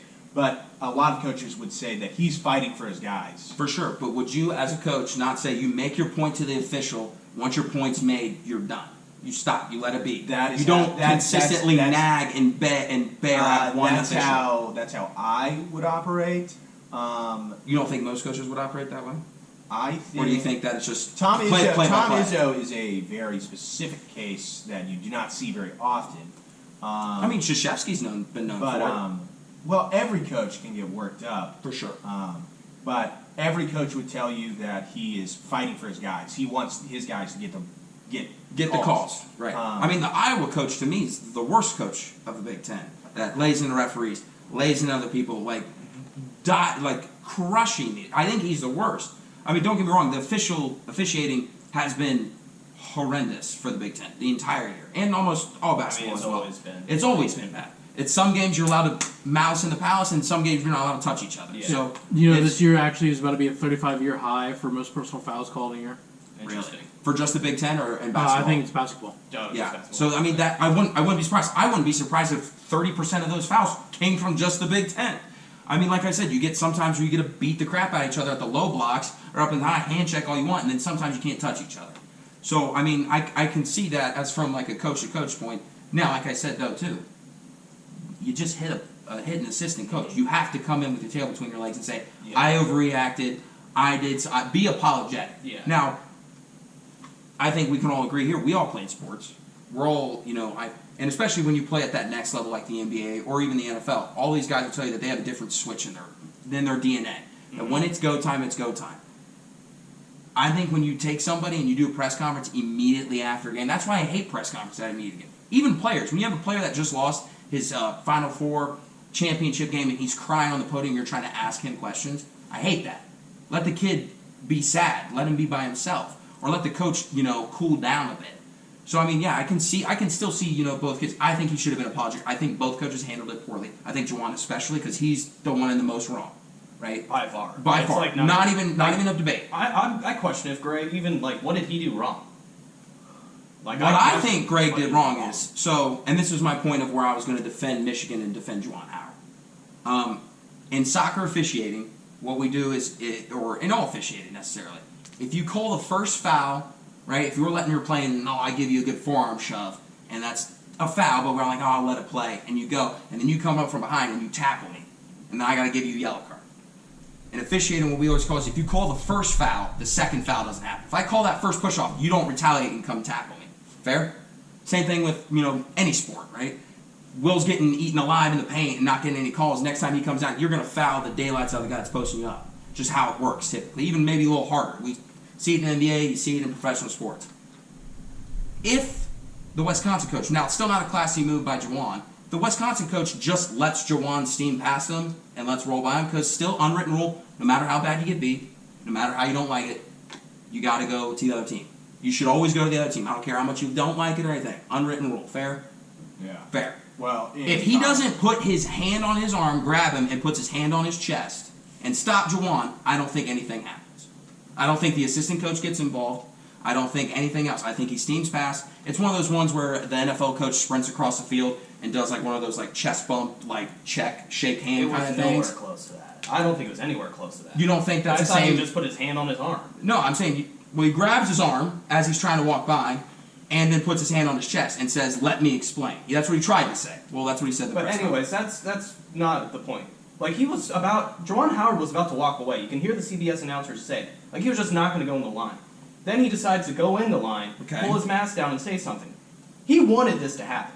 I disagree. I disagree fully. If he wanted it to happen, he would have dressed the head coach. He didn't try to dress the coach. He tried to walk past the head coach. If this wasn't the first offense by Juwan Howard, he's only had if two offenses. If Juwan Howard was a normal person, what's the third? Earlier this month, this isn't Juwan Howard, but just Michigan in general, they had to have a player held back while getting booed off the court at Rutgers. Because he was about to fight in the handshake line. Yeah, who cares about a player? You're trying to calm down a 19, 20-year-old. If Juwan Howard was able to regulate his emotions, then he would have just either left and known that he was going to get upset and not shake his hand, or And then break another unwritten rule. yeah, and you can that would be the least. That's like the least. Least of his worries. Yeah. Oh, yeah. Because he can come out in the press conference and say, "I didn't like this because of this, this, and this, and that's why I didn't want to shake his hand because I felt disrespected." And then everyone could have sort of looked at, let's really right. see Yeah, where he's coming from. Nobody's talking about it, but he decided he was going to do it anyways, and he needed to say something. He could have. First of all, saying something doesn't garner stopping a man trying to. Just saying I'll remember that doesn't mean anything. I can say, I disagree. I can sit there and say I'll kill you all I want. That doesn't mean you get to come punch me in the face. But if you that's still Juwan Howard was on punch in the face. I'm saying in general, in normal streets, I can say across the street, John, I'm going to kill you. You can't come over and beat my ass. That's your assault. That's illegal. I'm allowed to say what I want. Him saying I will remember that. What's wrong? He didn't assault him though. All he did was He just wanted to talk to him. And all I said was, if he doesn't stop him or try to talk to him, let him be pissed. Who cares? You won the game. Because a regular person who is able to regulate how they feel in certain situations can shake his hand and he can say, "I don't want to talk about it," and then they can move on. We can move on with our lives. But also, and then Juwan Howard can come out. If this didn't happen, Juwan Howard could come out with any fire he wanted in his press conference. He could say that Greg did this, and this, that, and the other thing. and everyone can take him seriously. No one is taking Juwan Howard seriously because he acted so foolishly. Because we had to have this special. Now, And on top of that, Yeah, go on. if you look at all their previous interactions, they're all hands on each other. The videos are out there. I mean, they seem like buddy. Greg Gard probably just thought like, oh, Juwan and Howard. Greg probably thinks he didn't do anything wrong. Like they probably had previous. Well, he didn't, but they've had previous interactions. Depends on your definition of unwritten rule. Okay, but they've had these previous interactions where you see them talking, hands all over each other. They seem buddy. He probably was just trying to explain himself. Yeah. I think Juwan Howard just didn't know the rule. I thought he probably thought there was 10 seconds. And maybe that's why Juwan feels disrespected. He's like, dude, we're tight. Like, we're friends. Like, you just calling an unnecessary timeout, whether you think it's good for your best interest of your guys or not, you're kind of disrespecting me. Maybe that's why he's mad. Hey, you got a buddy that's on the other team, like, hey, dude, I thought we were, like, if Will and I were coaching against each other and you called a timeout, I'd be like, dude, really? Come on. You already won the game. There's no need to call timeout. Who cares? I would defend the timeout to death. Right, and I would be upset.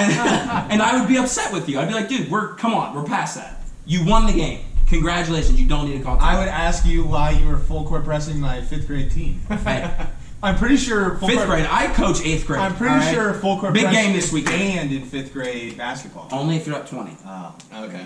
There you go. We're up 20, so and first of all, no, the losing team was pressing. So losing team can press whenever. No, I'm pretty sure there are certain leagues where nobody's allowed to press ever. Oh, 4th grade and below. 5th grade, you're allowed to, All right. give it to them. I think we should go around.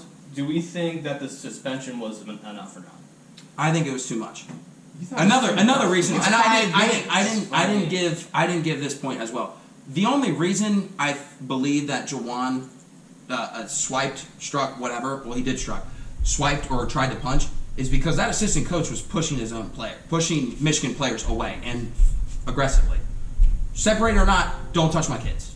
And I hope, as a person that has coached, if another coach is coming over that has no relevance. By the way, the Wisconsin coach that got the assistant has had 4 technicals on the bench this year alone. So he's technically had some issues with officiating or yelling from the bench or doing whatever for whatever reason. He's gotten enough technicals as an assistant coach. To me, if you get one technical season as assistant coach, I feel like, okay, maybe he said something referee didn't agree with. Or maybe you just got a referee on about it. But 4, right? So he's said something or saying something. Also, I don't know if the jury's out on that coach not saying anything. You couldn't hear anything. The mic's obviously not going to be there. I'd be surprised if he said anything bad enough to the mic kind of was there. There was like a camera view where you could hear the whole thing. But can you hear what that coach said versus players or anything? I'm saying, can you diagnose? And even if you can, I feel like Juwan Howard would have said something though. If he would have said something by now, I feel like we would have. Has there been any sort of? I feel like we would have heard. I don't know. My guess, personally, if I was Michigan and if I was Michigan, I'd say, look, this is your apology. Don't bring anything up. Let this go to bed. put it to bed as quick as possible. And I think that's what he kind of did with his apology the next day. Or Like the if day he after, would have right? said the N-word or something, I Yeah. feel like we would have heard racial slur or that something by like now. that. But the don't biggest think problem I he have is I don't care if you're the head coach or the assistant coach. Do not touch my players. Period. End of statement. Do not push my kids out of the way. I'm trying to talk to the head coach. Him and I are having a spat. You do not come in and touch my kids. Period. I mean, everybody was kind of touching everybody at that point, though. No, don't get me wrong. Don't get me wrong. Yeah, Touching and getting in between, but shoving kids out of the way, I would have a problem with. Do I still swipe? No. But do I point my finger and say something else? Maybe. I just think you respond with another shove. I don't think you punch somebody or strike. And that's what I said. I don't think. Yeah. But also, my middle statement is I don't think he tried to punch him. I think he tried to grab the back of his head. That's why I was. I mean, who punches with an open palm unless it's. Or well, you can Unless see it's a he's fight going at in. a- Well, he's going in with a closed palm and then opens at the end. Well, that's what I'm saying. I think he kind of comes like this, right? And Or, well, he by comes the like way, this did and you then, see his hand engulf that whole dude's head? Well, I mean, he oh is. my God, he could have dribbled that thing. But that's the way I look at it. I mean, obviously, you guys have Eric, a do you think different, the suspension was enough? So that's why I think it was too much. Honestly, I probably would have made the suspension just until the end of their season. So through tournament, Through tournament play. Yeah. So you think from a make the Final Four, let's just say, or Sweet 16 or whatever, it becomes a 10 to 12 game suspension, including the Big Ten tournament? Yeah, and I mean, if this was in December, like 10 games. In? Like 10 games in? No, Season like or- if this was in December and we have 20 games, 20 games to play, left. Okay. 10 games, 10 game suspension is probably what I would have done. I don't think it's a. I don't think. I never thought he was going to get fired. Yeah. I thought that was all just like. I would hope nobody would get fired in this situation. But That was I don't care what coach is doing, it's not enough to get fired. the only reason like that kind of came is because the only real comparison was the Woody Hayes situation, Yeah. and he got fired immediately. And like I said, if Juwan hits a kid, a player, get him out before the press conference. Don't even let him go to the press conference and say he's fired, we removed him from our staff. Get him out. I agree with that. I don't know if they would do that, but Oh, I don't think they would have an option. I think the Big Ten would yeah, say they would say have. it. They The would Big- have. the They Big would, the like, Big ban, Ten. They would ban him from the Big Ten. Yeah, the Big Ten and would then come they in would and just have say, to fire him. hey, Okay. or NCAA. Or, Yeah. you know, they probably whoever. just cancel the season, Yeah. knowing Kevin Warren. But I think I thought the suspension for the end of the year was fine. I would have included the Big Ten tournament just to eliminate any Wisconsin, just because there's a chance of a Wisconsin-Michigan rematch in the Big Ten tournament. Yeah, but nothing I will would just- happen though. I mean, you've had I mean, I don't coaches know. for years hate each other, and you know that they have one spat, or you have coaches that had spats, and then as in when the next time they play, they don't like each other. We Yeah. get that, but they don't do anything more. I mean- There's no way that would end in a brawl again, I or mean, who's bigger, who's got a bigger penis, me or you? You know what I mean? Chest bumping. kind of Probably match. Juwan Howard. Yeah, I would. He's 6'9". I think you're, 6'8". I think you're sleeping on Greg Gard. I think you're sleeping on it. But I don't think the spat would happen again. If it does, maybe it's if one of those this- ones where the Big Ten just goes, "Hey, game over. If We're this- gonna do waves. Hey, good game."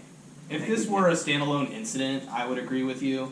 But I mean, this is the third time we've had fights in a Michigan game in the last 2 or so years. I It's would still just do the until Maryland one. I don't think is necessarily a fair look. I think everybody and their mother agreed that the Maryland coach was at fault there. Analysts, talking heads, and oh, by the way, like I said, depending on whether your defense on the unbroken rule or not, a lot of a lot of coaches and other talking heads of sports, whatever criteria you want to give them or credit you want to give them, did agree that an unwritten rule was broken. There's no need to call a timeout there. Obviously, you guys beg differ and you don't think there's anything wrong there, but there is other people that has traction. It's not like I'm the only one sitting here saying that you shouldn't have called a timeout. You know I what wouldn't mean? say you're not the only one, but you're definitely in the minority. I would say you're that the I would say that that's up in the air. I think it probably is 50-50. And if it is the minority, it's 45-55. But regardless, doesn't matter. Like you said, though, if he doesn't full court press me, that doesn't happen. My dad was making the same argument last night. Juwan doesn't do that 5-man stun or, Yeah, this this whole situation doesn't happen. It wouldn't happen, but Wisconsin just passes half court and nothing happens. and nothing happens. Game I over. will say though, the Wisconsin fight song was a great background for this. Yeah. Like I was watching that video like 20 times. Or did you see the guy that's like, no, screw that. Once they get off the court, we're going over here and singing. Also, I didn't appreciate how Wisconsin didn't suspend 33. He choke slammed like 2 Michigan staff or players. I'll be honest, I didn't, Like grabbed him by like the full Nelson and just went. I was mostly just kind of looking at Juwan Howard and Like Craig. go, we'll Like, watch I'll- it. We'll watch we it can after the rewatch pod. it, but I It's didn't- kind of wild. I didn't see any of the players really. I didn't pay attention to the players. Daddy Ryan, you ready for your 2-minute drill? Yeah, I think I am. All right, hit it with us. All right. So first up, We got Andy Tolson. Dude, my guy. Dude, your guy. And I'm putting a video up right now on the screen. Him Where's it at? Absolutely draining it. Wait. right in Harrison. Right, just in your chest. Yep. 5 years, serves team manager. I'm assuming he has some type of Yeah, either. It looks like he has some like mobility issue. or Right, something. So, yeah. I don't know, but what about? So never got to play too much. Came in at the end of the game, went crazy, drained ice in his veins. Two threes back to 2 back. 3-pointers, ice in his veins. Both the teams were celebrating. Yeah. I mean, pretty cool. that's always one of those heartwarmers ones where you're like, am I about to cry in my bed at like 12:30 at night? Like, it's one of those tearjerkers, especially when you got the other team going crazy with them and you got both student sections coming together. I mean, that's always. Now, was he held back or was he a student manager in 8th grade? Hey, that's a fair question. Is he getting? Maybe it's COVID. Maybe it was We got a year ago. COVID. Yeah. Collusion. It just went. It was China. I thought it was cool. I thought it was cool to see. I always like seeing those type of videos. Yeah, really fun. Next, we have LeBron, Go. averaging 29 a game right now, 8 rebounds per game, 6.5 assists per game, 52% from field goal. Is LeBron sneakily going to win the MVP this year? I am a fan of Golden Hopes. They're gonna win the MVP. The Lakers are too awful. Dumpster fire. Yeah. Yeah, I mean, I think he should be. I think he'll go unnoticed. I think that he probably should be the MVP because, like I said, he's averaging more points than he ever has since his Heat days. 8 rebounds and 6 assists. I mean, that's diesel numbers right there. He's up for the scoring title. I just think that it's ridiculous in the NBA if you don't have. There's only been one player I think not win MVP, and it was Russell Westbrook when he averaged a triple double. Not win MVP when you have win MVP when you have like your team below the 4 seed or like 3 seed. No, there's not been an MVP selected other than Russell Westbrook. It's like one of like 62 or something like that. So I think that is kind of stupid, but I don't think he'll win it. Yeah, I don't think he'll win the MVP, but it's one of those, like, the Twitter heads, you'll Yeah. see, like, all the statistical comparisons. You'll be like, I mean, they got a fair point. Yeah. But I don't think I mean, he'll like the win one it. where James Harden won MVP and LeBron beat him in every statistical category except points, and he was only down by 30. Yeah. So yeah, I agree with that's that. terrible. I mean, I think how many times has LeBron played MVP caliber, been in MVP? So, I mean, there were times where he wasn't even nominated Yeah. for MVP, Top and 3. he was obviously the best player in the league, Right. and wasn't even discussed. Like, how many years has that happened? So many. To where Consistently. This year, So. I don't think it's going to be any different. I think he will get nominated because, I mean, I feel like this is kind of an off year when it comes to, like, breakout stars having a freaking amazing It's gonna be year. a Joel Embiid. I mean, probably. Joel Embiid's If he had a good continues. past I month. mean, yeah. He's about to play about 4 or more Darius games the rest Garland. of the season. You know, Yeah. Since the last time we, like, picked our own MVPs, Joel Embiid is definitely had the Skyrocketing. highest. We'll see how well he Yeah. fares with James Harden, but Yeah. All right. Next up, Luke Fickle just got Just a got broken off. contract extension going to 2028. About to get $5 million a year. Until then, is that a good move? Yes. I think it's a good move. I think they want to keep him there until they go to the Big 12 and to see how well he fares there. Because I think they go to the Big 12 like 24, 24, 25. 25. So keep him. Hey, we'll keep you around for that long, and if you suck when we get to the big, keep you around until we can get that big name talent. I think it's a good move. Yeah, I agree. I mean, there's no such thing as overspending In college football, no cap. Yeah, like just take it out of this. Just make Yeah. the students pay more tuition. Yeah, if the money's there. Yeah. They'll just move around money. But especially going into the Big 12, you wanna get a good jump start because they might have a chance to like maybe because there's not going to be like some like Texas or Oklahoma who's like the king of the Big 12 anymore. So they might have a shot to Texas and Oklahoma are gone. I Yeah, mean, so they're Texas wasn't even the king of the Big 12 when they were there. Yeah. It was more Baylor than Texas. So there's no like historic power that's going to be like running that conference. Right. So keeping Luke Fickle getting on a good track, just starting out in the Big 12 will be key, I think, for them. And they're not going to get anybody better. So. Yeah, for sure. Next up, Goran Dragic. About to sign with the Nets. Heat legend. Buyout. So, Yeah, Nets need a point guard to play when when Kyrie can't. So yeah, I mean, good signing, in my opinion. I think it's a great signing. Veteran point guard knows what he's doing. Hopefully, can take some pressure off Ben Simmons as well and play the other half games, like you said, when Kyrie can't play. So I think it's great. Yep, agreed. Not much else to say. Dope. Okay. AD hurt And again. street clothes.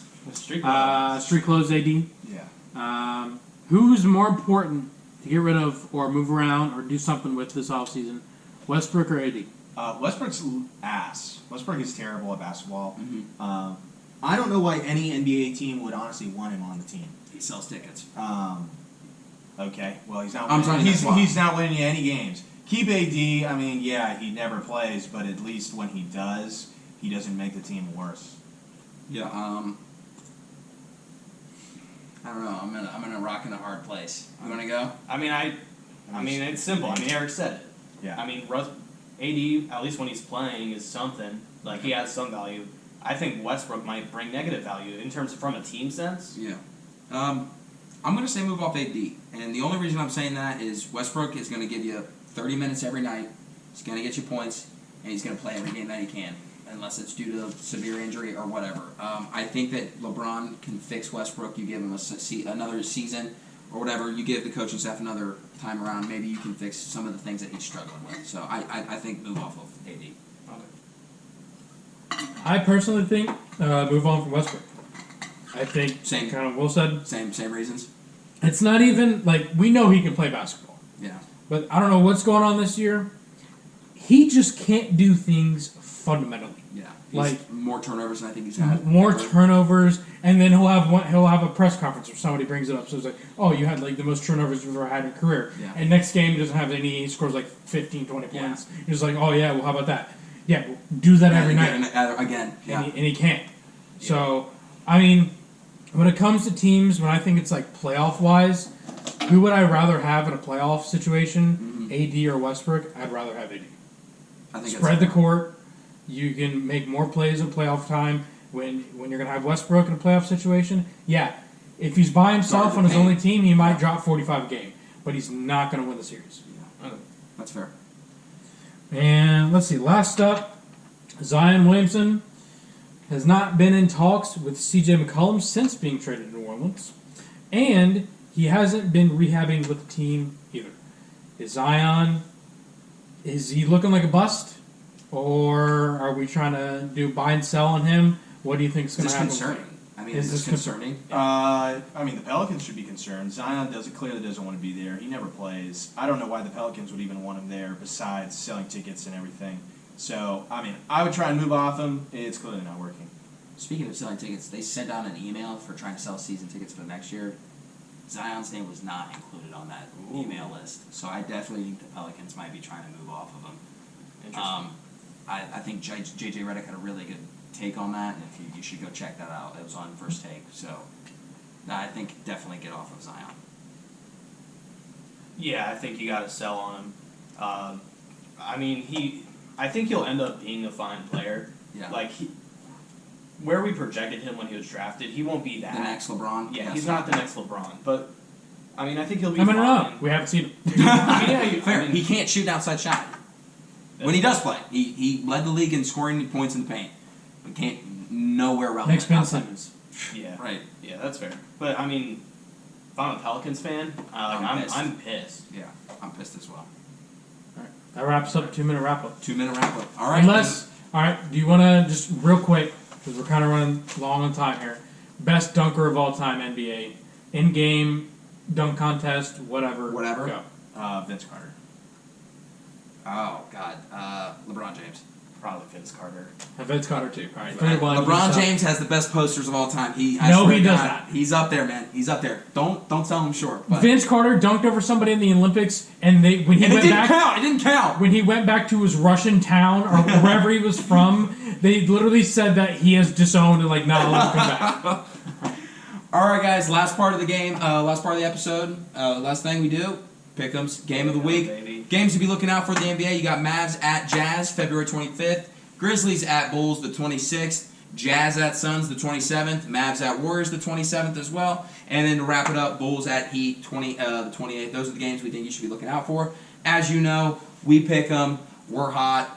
I'm cold. John's on fire. on fire Will's about right now. average. Ryan's about average as well. But John, fucking furnace right now. So, speaking of John, we'll start with you. Jazz at Suns, who you got? I'm going with the Suns. I'm not seeing the board as well as I did last week. I'm feeling a little bad, but I'm gonna go with the Phoenix Suns at home. Will? Suns. Suns at home? Ryan? Suns. Suns at home. And myself, I also have the Suns at home. So we have another little clean sweep here. Mavs at Warriors. John, kick us off. I'm gonna go with the Warriors at home. Third time's a charm. I'm 0-2 picking the Warriors. If they lose this time, I'm never picking them again. I'm You going heard with the Warriors. Heard it here first. Will? Warriors. Warriors as well. Ryan? I'm going the Mavs. Mavs. And I am also going Mavs. Luka's going to drop about 80. That's all I'm saying. Bulls at Heat. John? Heat, too good. Heat dominate. Heat dominate. Heat. Dominate. Heat. Heat. You know what I'm picking, baby. Heat Nation. That's how we do it around these parts. All right, let's go. Another clean sweep Maybe here. not these parts. Hopefully we'll see about... By the way, Cavs are back in case you Cavs are back. Number 22, Ohio State at number 15, Illinois. Who you got, John? Love my Men's basketball. Men's basketball. Love my Buckeyes, but I'm just not confident with them right now. I'm Going going Illbuck? Illinois at home.